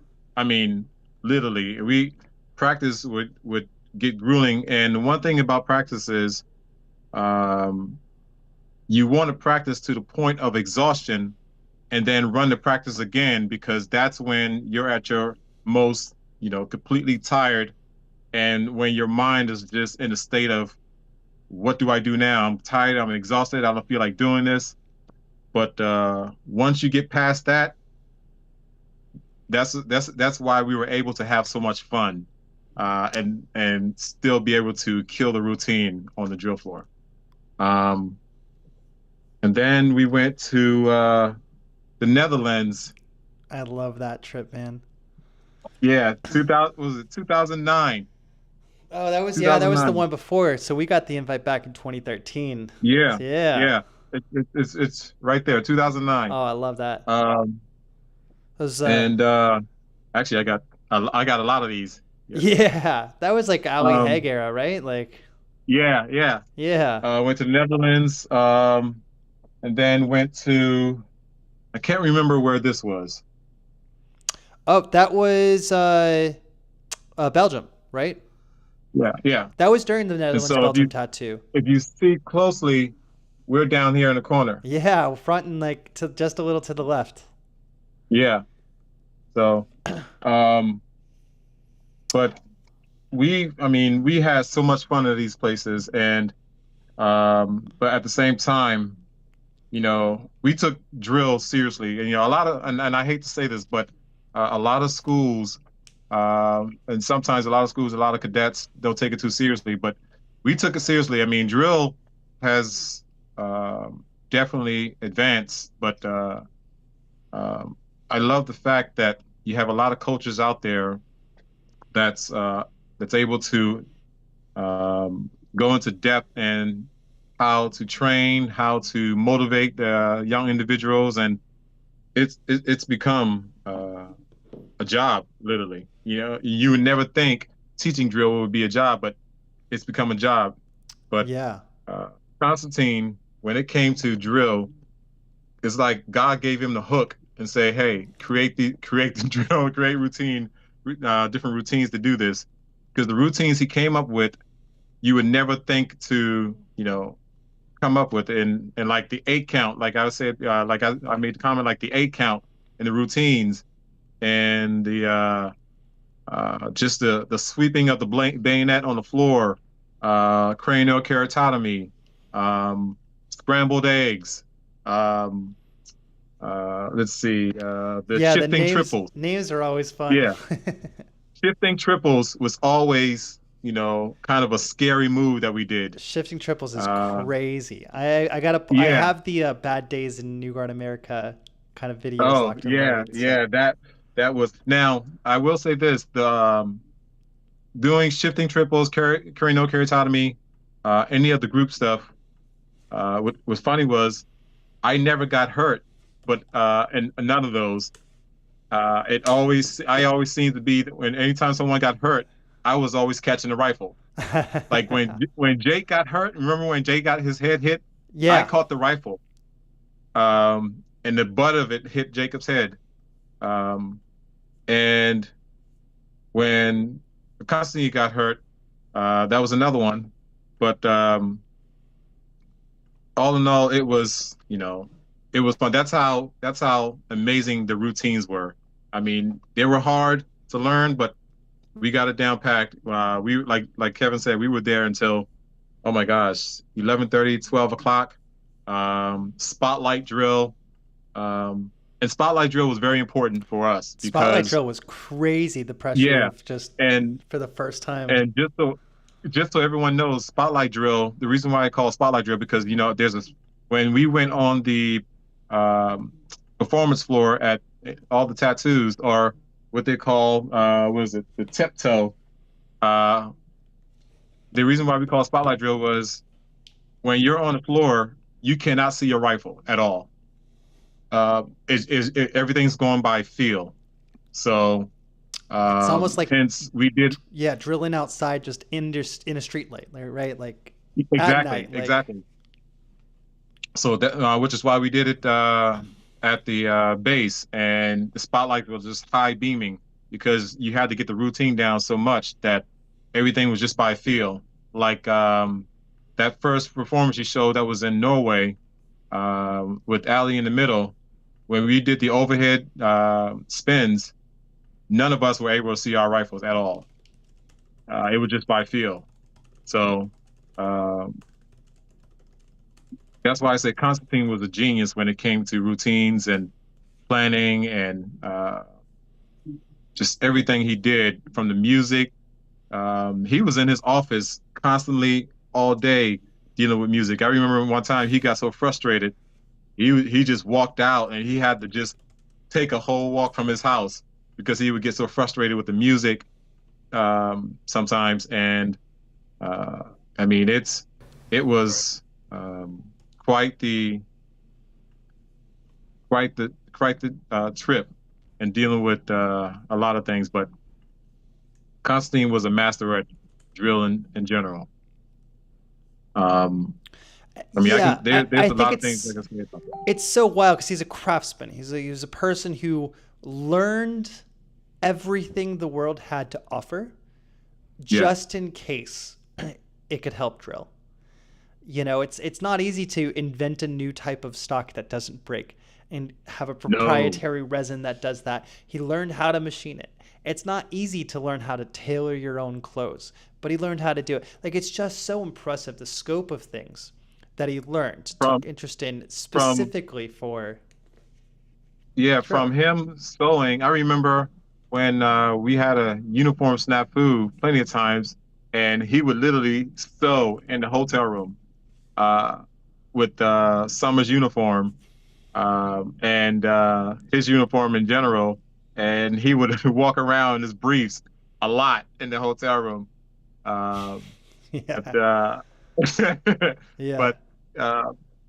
he was funny, yet serious, yet entertaining brother. You know, like I miss him a lot. And, you know, every time I remember riding with him a lot, and he will always tell me, you know, it has been my pleasure to perform with you in the team. He said, if I don't do anything again, I definitely want to go out drilling. That's what he always told me. Yeah. And yeah, so it was always a pleasure drilling with Constantine. And so most people don't know this. Whenever it was me and Constantine on the drill floor, we drilled together so much that when Constantine messed up, we ended up messing up on the same exact thing. It happened in South Africa, Johannesburg. We were doing the performance, and we were supposed to go to right shoulder, but we both messed up and didn't go to right shoulder. We did something else, but we did the exact same thing.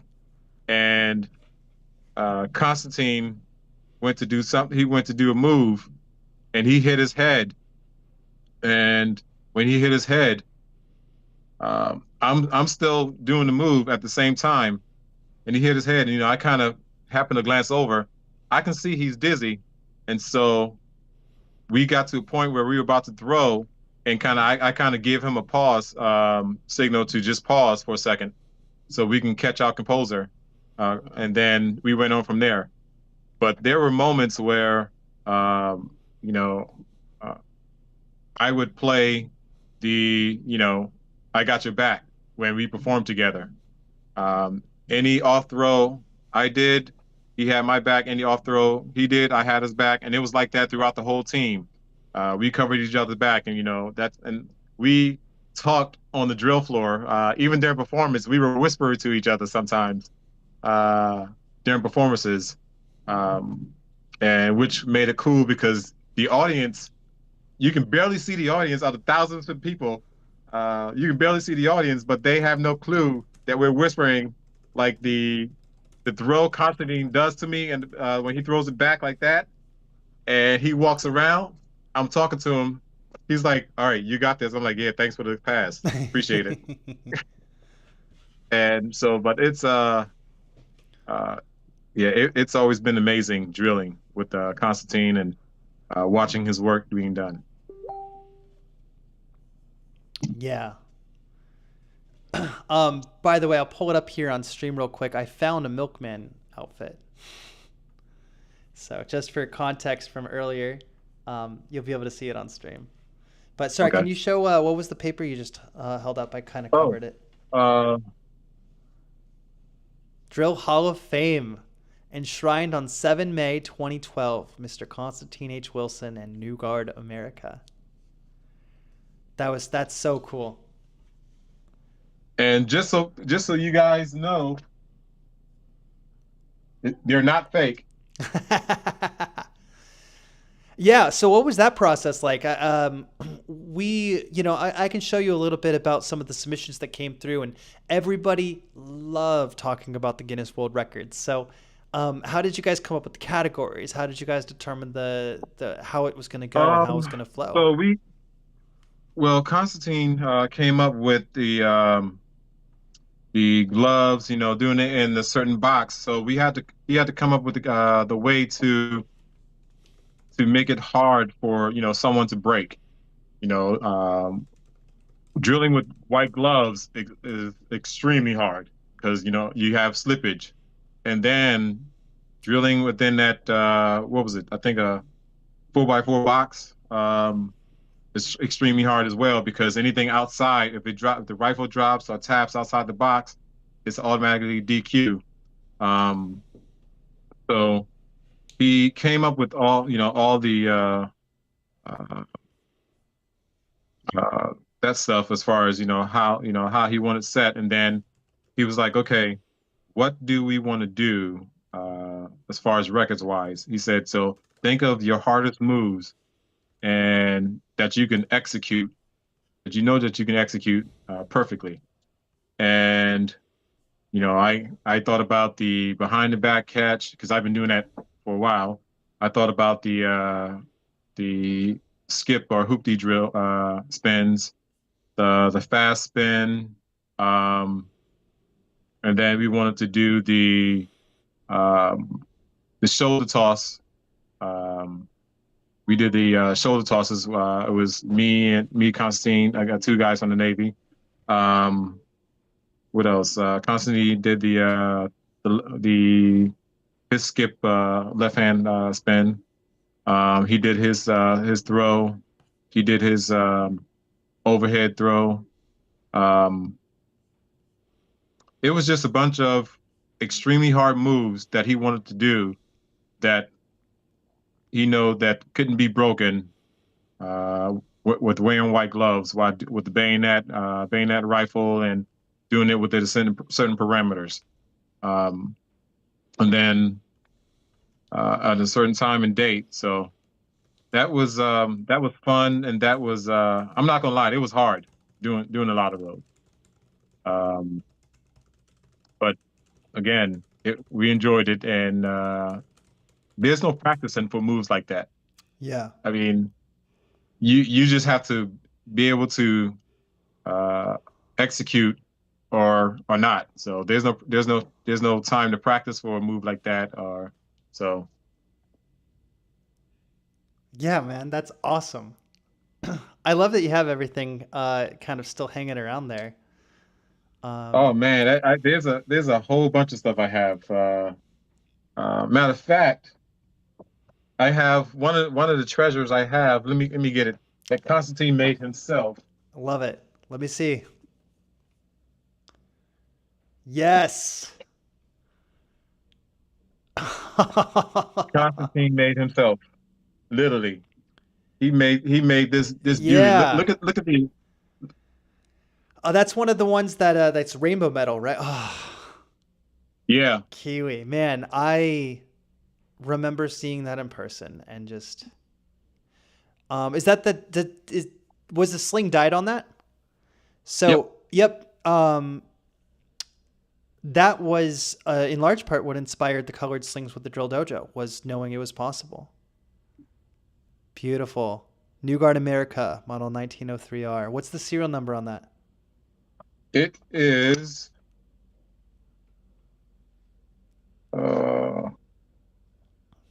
Actually, you know what?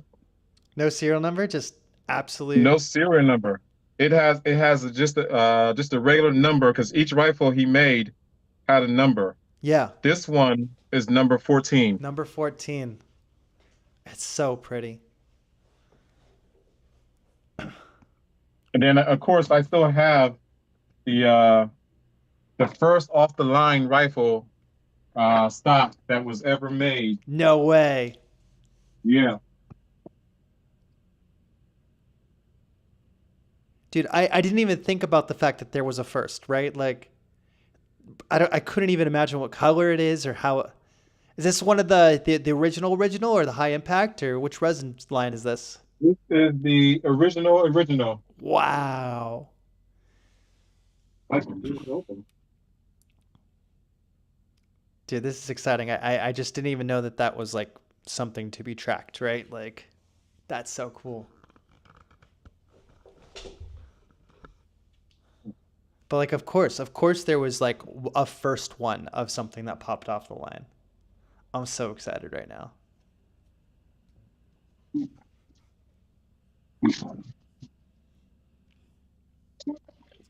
'Cause these stocks were made in like 2013, I want to say. They've been around just a while. And they've gone through a couple iterations, but every one of them's just awesome. Here we go.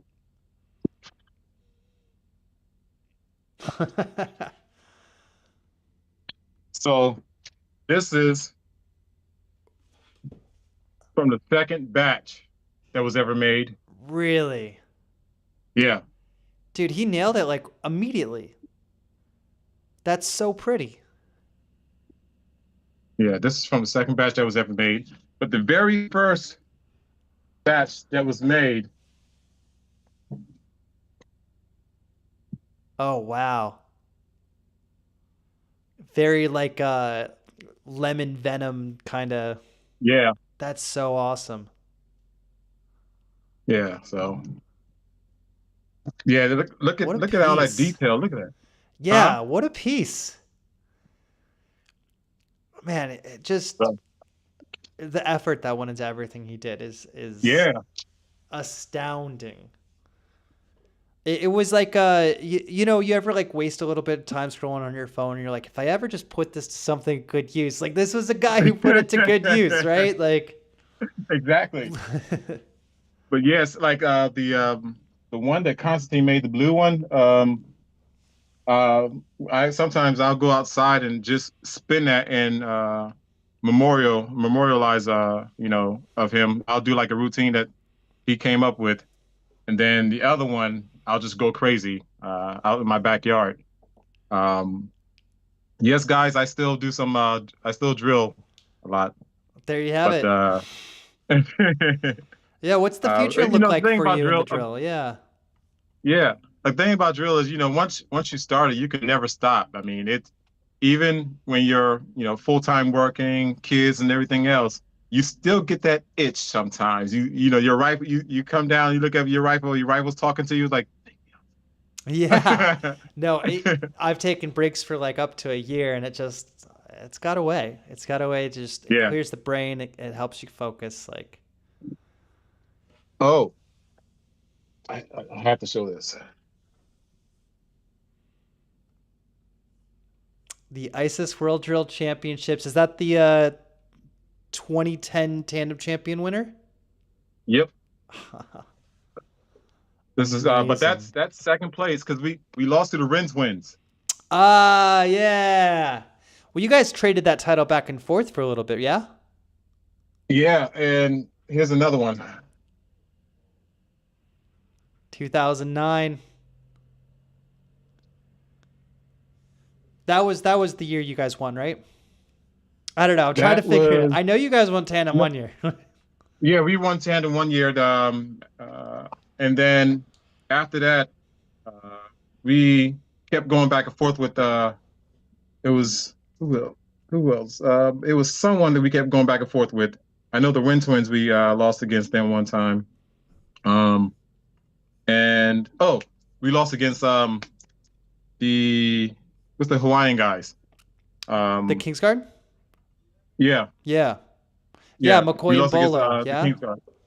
Yeah. Yeah. But that was a good loss, though. You know, if we're gonna lose against anyone, it's the Kingsguard. Yeah. No, that's quality. And then this one, oh my gosh, I have so many stuff. Pro-Am. We didn't even talk about Pro-Am this whole stream. You got any good Pro-Am stories? I missed Pro-Am because I was in college and couldn't travel at the time.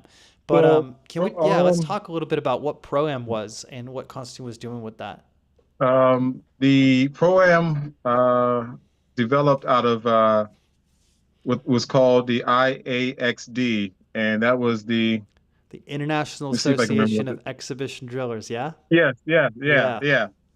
And Constantine wanted to create just a group that drillers belong to, and at the same time, something that we can keep going as far as the competition that will just continue to go on.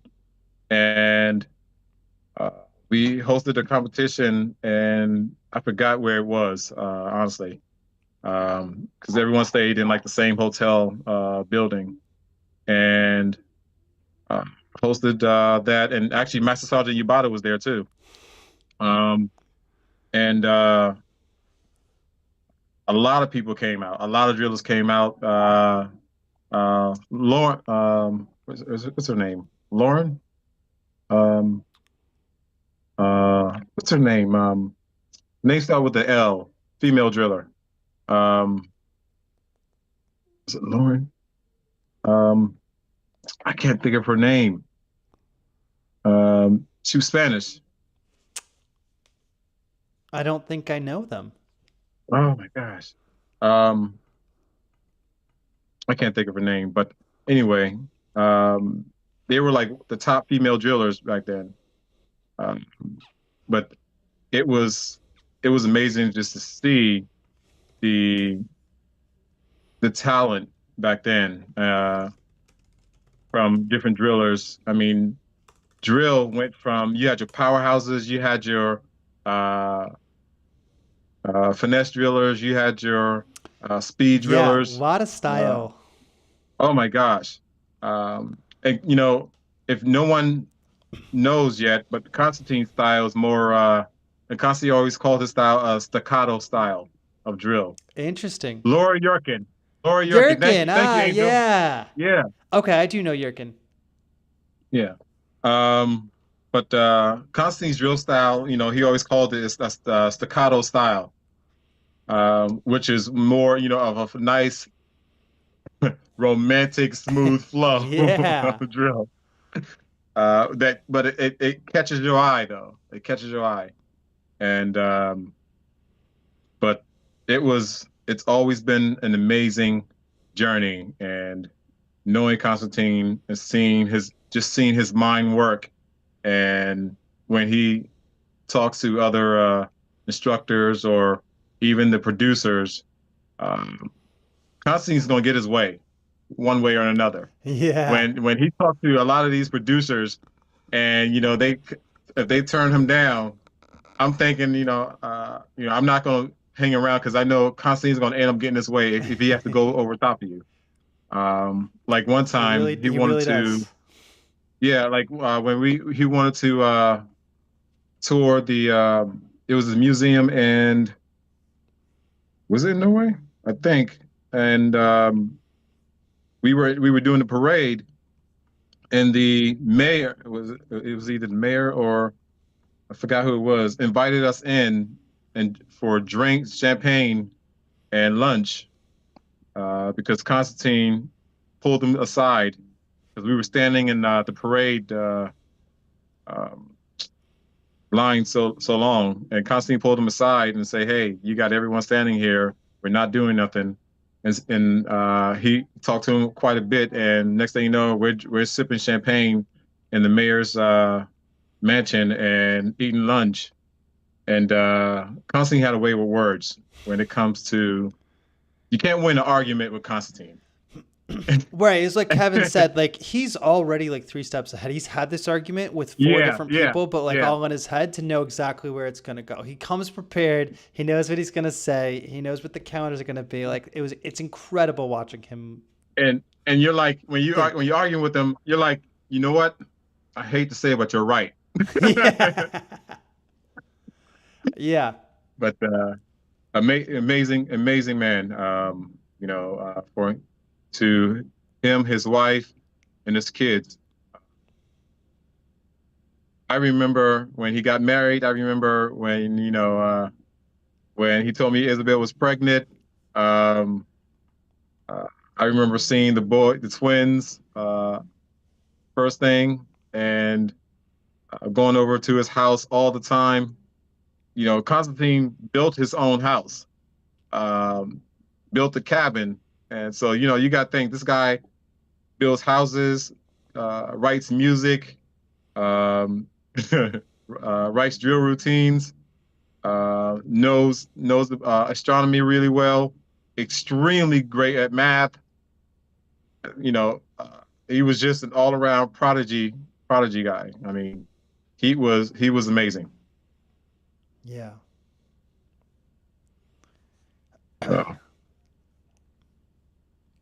But yeah, Constantine, there's a lot I can say about Constantine.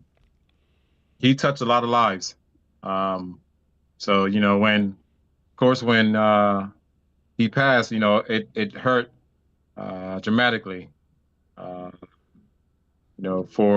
all of us, especially for me, being with him most of the time.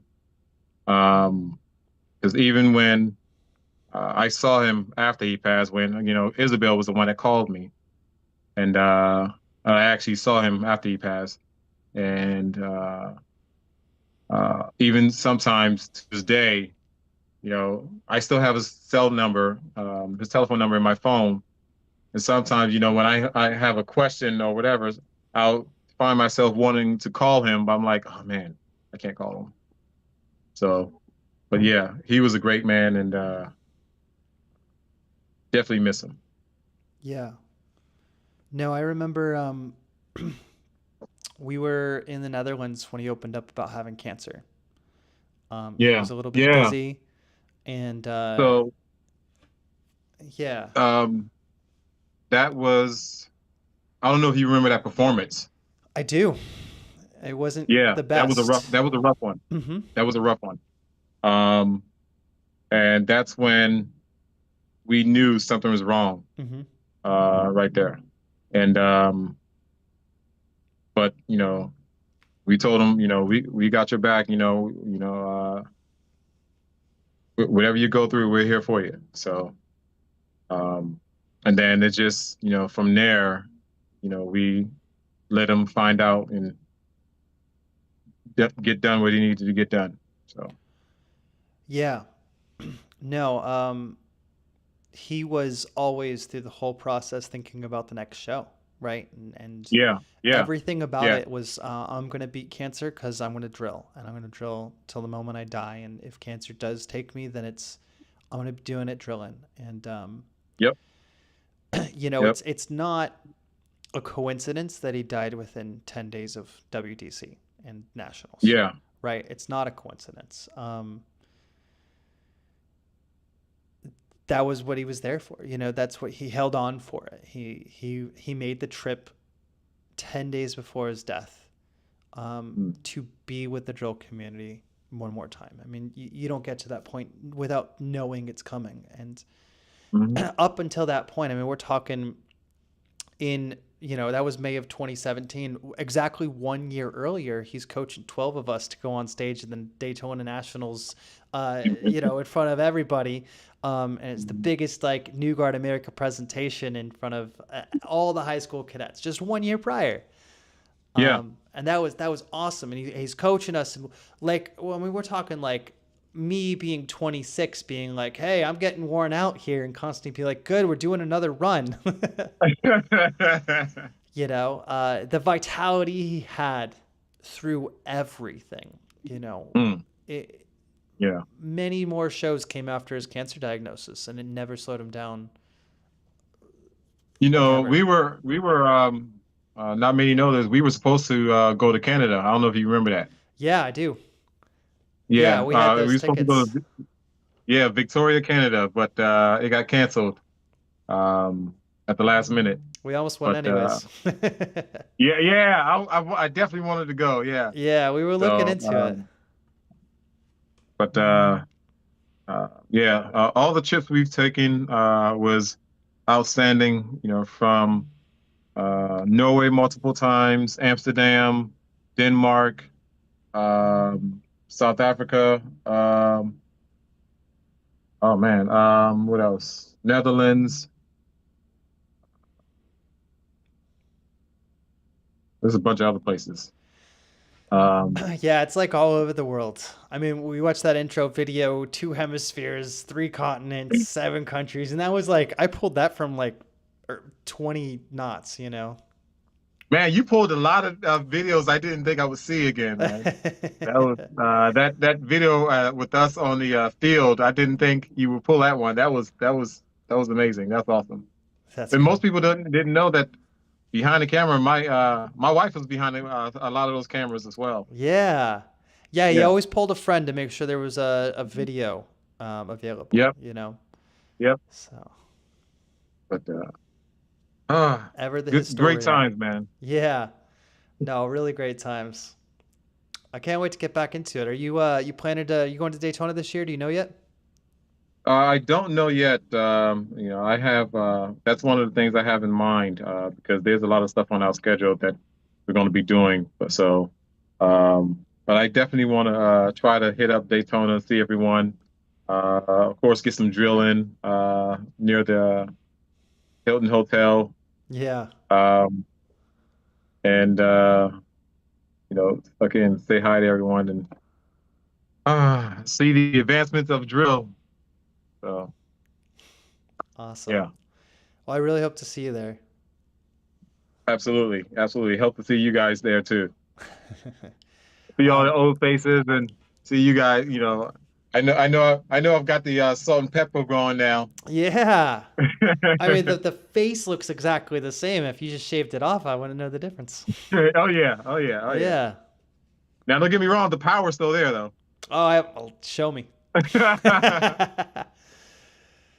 Man, yeah, no, you can't get 2 New Guard people together without us doing this, doing a show for everybody around, right? So we're gonna fall into routine. If you come to Daytona, be ready to fall into routine. Yeah.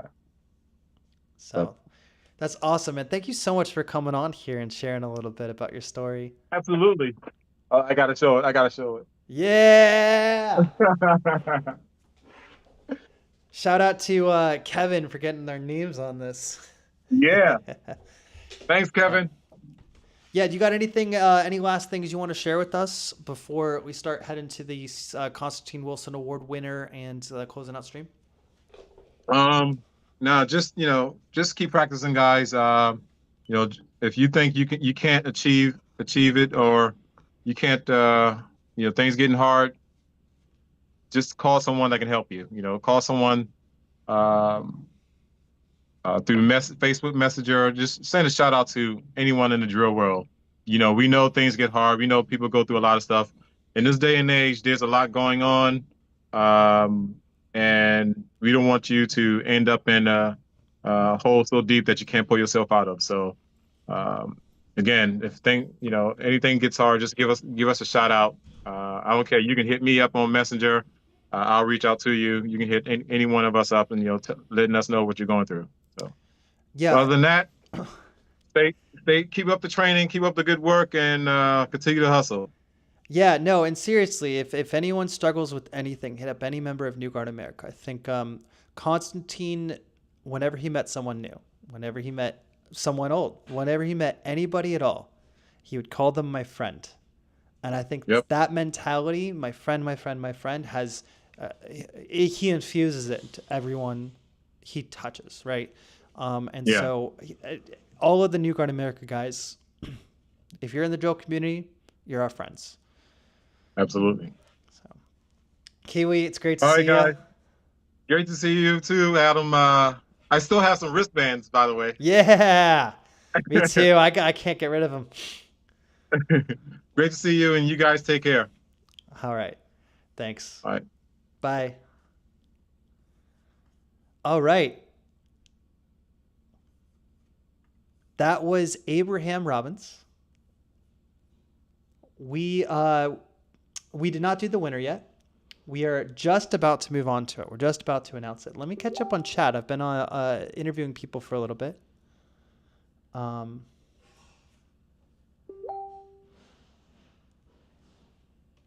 Yeah, Constantine was just an incredible person. Isabel, it's so wonderful having you here. Thanks for hanging in chat. Yeah, let me... so while I pull up the winners and everything, I'm going to show you the routine. The first time that I ever met Constantine. Let me pull that up. And then I'll start preparing the announcement of the winner and everything. So give me just a minute here. Let me fix this.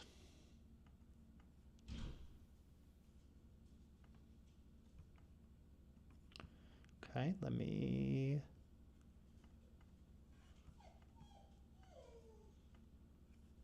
pull this. All right. So just for a little bit of context, this is 2006, where I met Constantine for the first time. I was in high school. I was a sophomore, and he did a little special presentation for our group here. So I'll let you watch this. Let me pull up the winner and get the structure going. And yeah, here we go.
Ladies and gentlemen, this has been a presentation of New Guard America. We thank you for watching.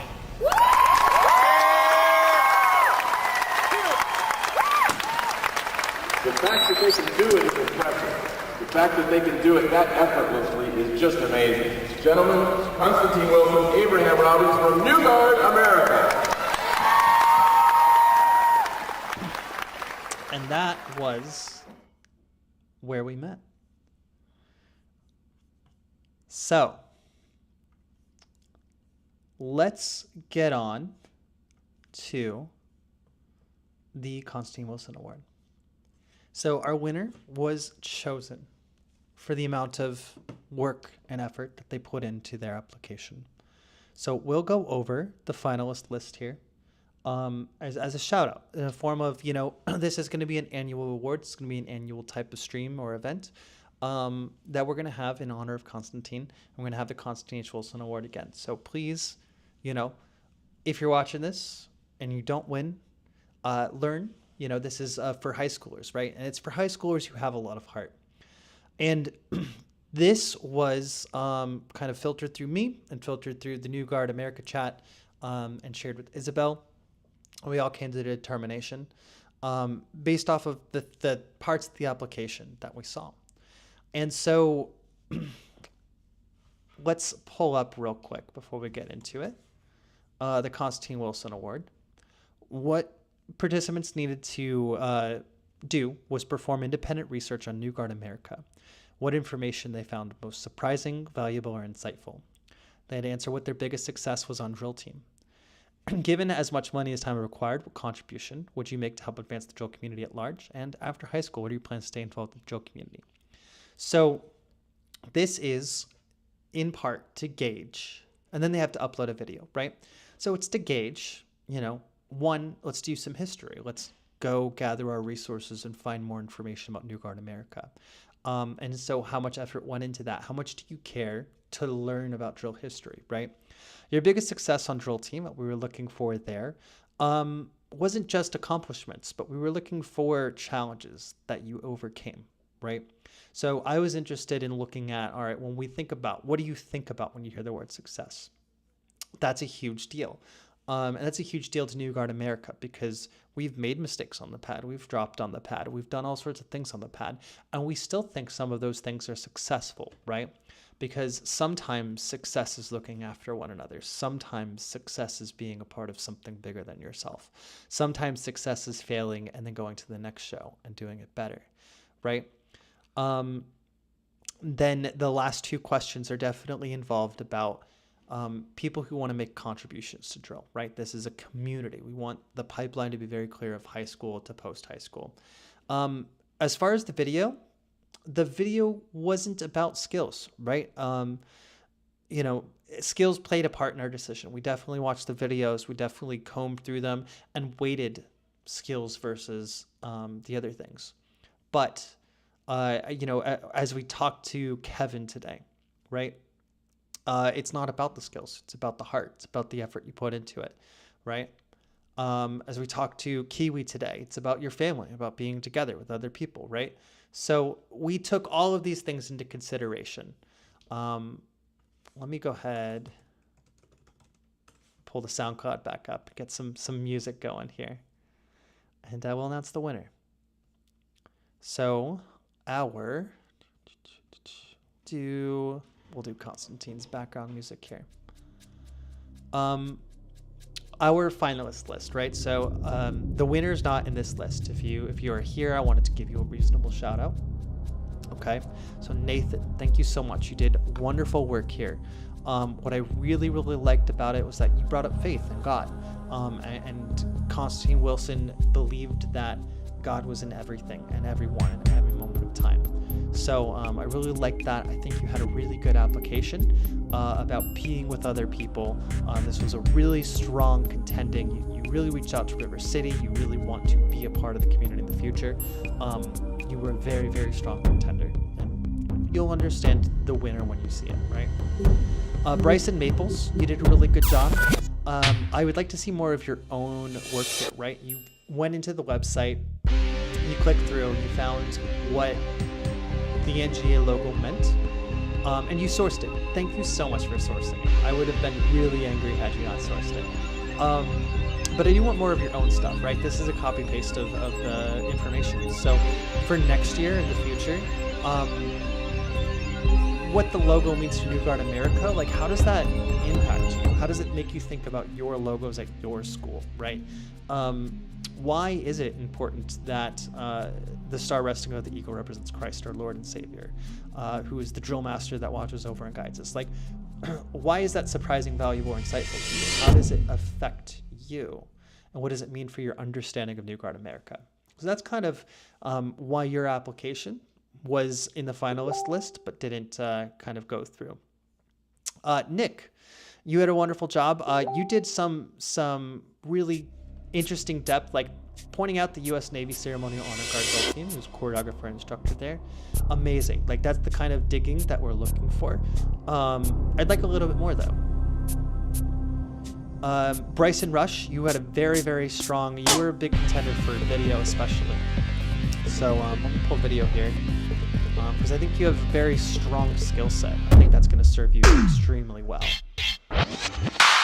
You were absolutely one of the final people to be eliminated here, you know.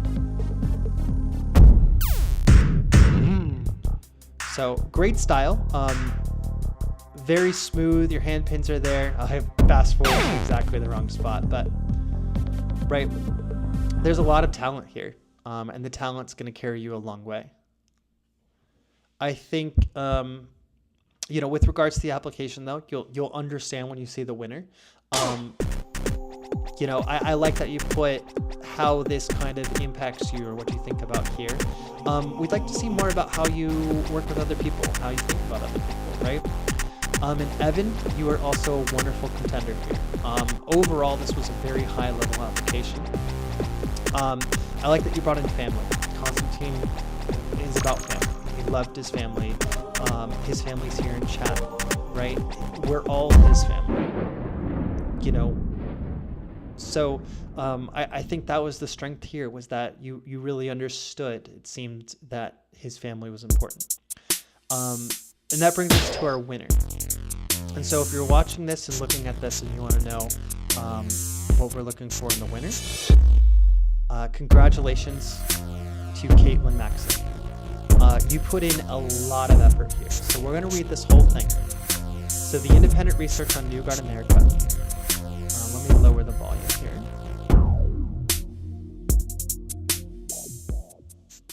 Okay, hopefully this is better. If I've learned anything about New Guard America, it's that the heart and soul of it lies with Constantine Wilson. My first impression of Constantine was through the YouTube video of him introducing New Guard America. Immediately, I knew he was one of the biggest patriots I'd ever seen.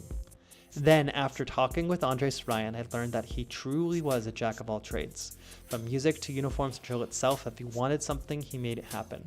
He learned piano and guitar, became a composer, learned coding, built a website, imported specific threads and fabrics for uniforms, and even sewed them himself. This was a common theme in all the online articles, videos, and people I talked to. If Constantine was known for nothing else, he was known for making the things he wanted happen. I found it so fascinating that this amazing team with several championships and awards faded away and was so unknown until I understood just how much of an impact Constantine Wilson had. Constantine himself was the most valuable and insightful part of my research on New Guard America, because without him there was no New Guard America. Most people correlate NGA with the stocks on the drill rifles, not the tradition of New Guard America. This tradition, however, has such an important role in the drill community. Constantine himself said that the name New Guard America came from Thomas Jefferson, that he believed the true message and meaning of New Guard was the miracle of America that America was in. An indispensable country that brought the world out of the dark twice and will for a third. Adding to this idea, Narayan Giran also commented on Constantine's beliefs about the team, saying that he believed, even without religion, we are endowed with gifts, and it is our duty as a human race to share that with others. The whole idea of Constantine's patriotism and entrepreneurial spirit exemplifies the passion and heart of America. This is what makes New Guard so special and such an important piece of drill history. Caitlin's biggest success on drill team. Haven't only really been given the opportunity to have and be on drill team this year. My biggest success is yet to come with my orange sling in a few months. However, for now, my biggest success is learning how to make and perform a tandem routine. I love drilling, and making a routine for solo performance is much easier than doing a tandem. I wasn't sure how much I would enjoy doing a tandem because of how complicated it can be to do trades, synchronicity, and just overall make a cohesive show. However, after just recently competing my first tandem at Brigade, I have to say it is my biggest accomplishment within the drill team. Even though I dropped my rifle, there were errors and it wasn't perfectly clean. The routine was well done, and my partner and I were able to incorporate tricks we'd been struggling with, tricks we just recently learned, and overall operate well under pressure. More than that, it was just a lot of fun getting to work with a friend who was also passionate about drill. I was really proud of myself that we were able to do it as beginners, and it ignited our passion to increase the difficulty and clean up the routine for our end of year competition in Daytona, Florida. And this rings true of Kevin's, experience with New Guard America, right? So you're touching on very strong things that the team has dealt with. Given as much money and time as required, what contribution would you make to help advance the drill community at large? If money and time weren't an issue, I would like to create a network of paid drill coaches. As a beginner, I was very lucky to have First Sergeant Purdom to be able to teach me things I needed or wanted to know. However, with a bigger team, it gets harder to find people who are advanced enough to teach and aren't also busy working on new tricks. Across the board, the people I've talked to who are trying to get into drill have all had the problem of having a hard time learning to do tricks with just YouTube videos. It's a lot easier to learn to coach with a coach in person, talk you through it, show you the motions, and tell you exactly what was wrong and how to fix it. Because of the lack of coaches, there's a barrier to people who may have been excited to learn. Creating and building a group of coaches who are passionate and paid for what they do can remove the barrier and help build up new drillers and later replace them. This will eventually lead to a larger, more skilled, and better drill community. Again, we talk about these themes of community and the whole, right? So this being I see a problem, I'd like to solve it. Amazing. And then after high school, I'd like to continue competing on drill competitions through college and as a hobby through my professional career after. I would also like to eventually be good enough to come back and help my JRTC program build its drill team, so there's more than one coach. Having only one coach creates a problem of having time to help each individual student learn new skills, while limiting older cadets who are trying to learn new and better things as they help younger students. Having another coach could help build the program into something bigger and better than it is now, especially having quite a few people interested in drill. So the effort that went into this application, tracking down members of New Guard America. We started with the website, we started with YouTube, and then we dug deeper. We went to talk to Andres Ryan, we went to talk to Raya Guerin. She went to contact me, and I said no, because I'm the judge for this. So, she put in a lot of effort into making sure that she found good information from the source, right? And then the themes here are just team. The thing is that New Guard America had a lot of success and had a lot of skills, but all of it was about the team, and that's why we do team streams where people want to come and be on the stream and want to come and help out to make this a reality. I mean, we're talking about Constantine died 8 years ago. His wife is here in stream right now, and where the impact he's had, I mean, you guys wouldn't have like all these projects that just stemmed from his influence, right? So congratulations, Caitlin. You are this year's recipient of the Constantine H. Wilson Award for understanding what makes New Guard America special, digging deep to find the answer.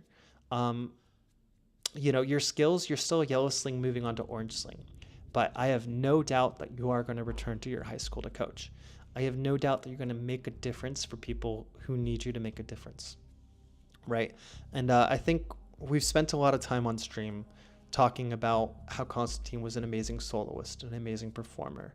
And the last thing that I want to share with you before we close out the stream is that Constantine Wilson was also an amazing coach. He did coach the United States Navy ceremonial team, but he also coached a high school, and this high school won a lot. They were a powerhouse for a very, very long time. So, I'm going to pull up chat off to the side here, and we are going to watch Constantine Wilson coach.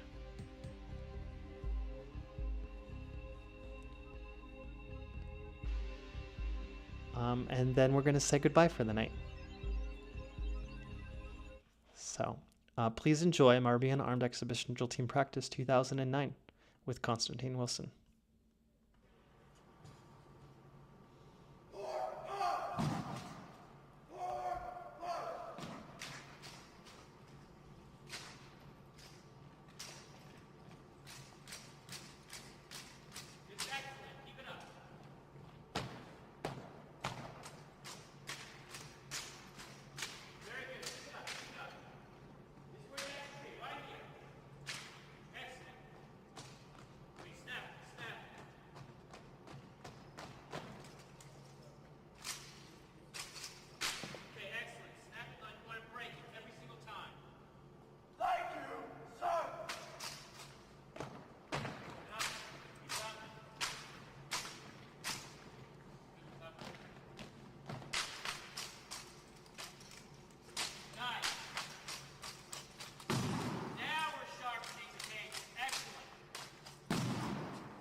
Bring him in.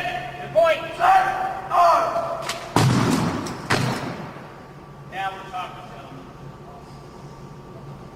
Now we're talking. Thank you, sir.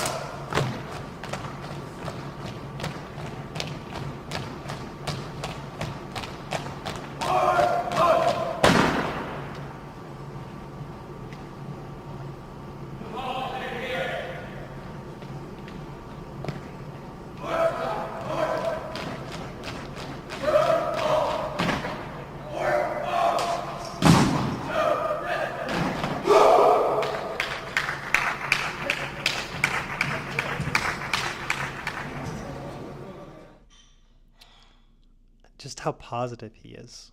The whole thing was just positivity, positivity, positivity.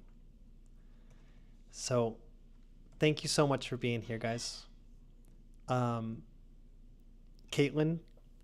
please return to your school and be the best coach that you can. Because Constantine was a lot of things to a lot of people. So much so we're 3 hours into stream, we just started talking about his coaching, right? Be a tenth the person Constantine was, and you'll be a better person than most, right? So that's why we're having a New Guard America and Constantine Wilson stream and award. That's why it's so important to keep his legacy here and alive and to keep him with us. And he is. He's with me, which means he's with everything Drill Dojo does. He's with Kiwi. And he's with everything Kiwi does. He's with Kevin. Kevin's son, Constantine, will never know the man he's named after. But he'll always know that man's love because it just carries through. So with that, my friends, go outside tomorrow. Take your rifle out. Have the joy of spinning. I'll see you next time. And happy drilling.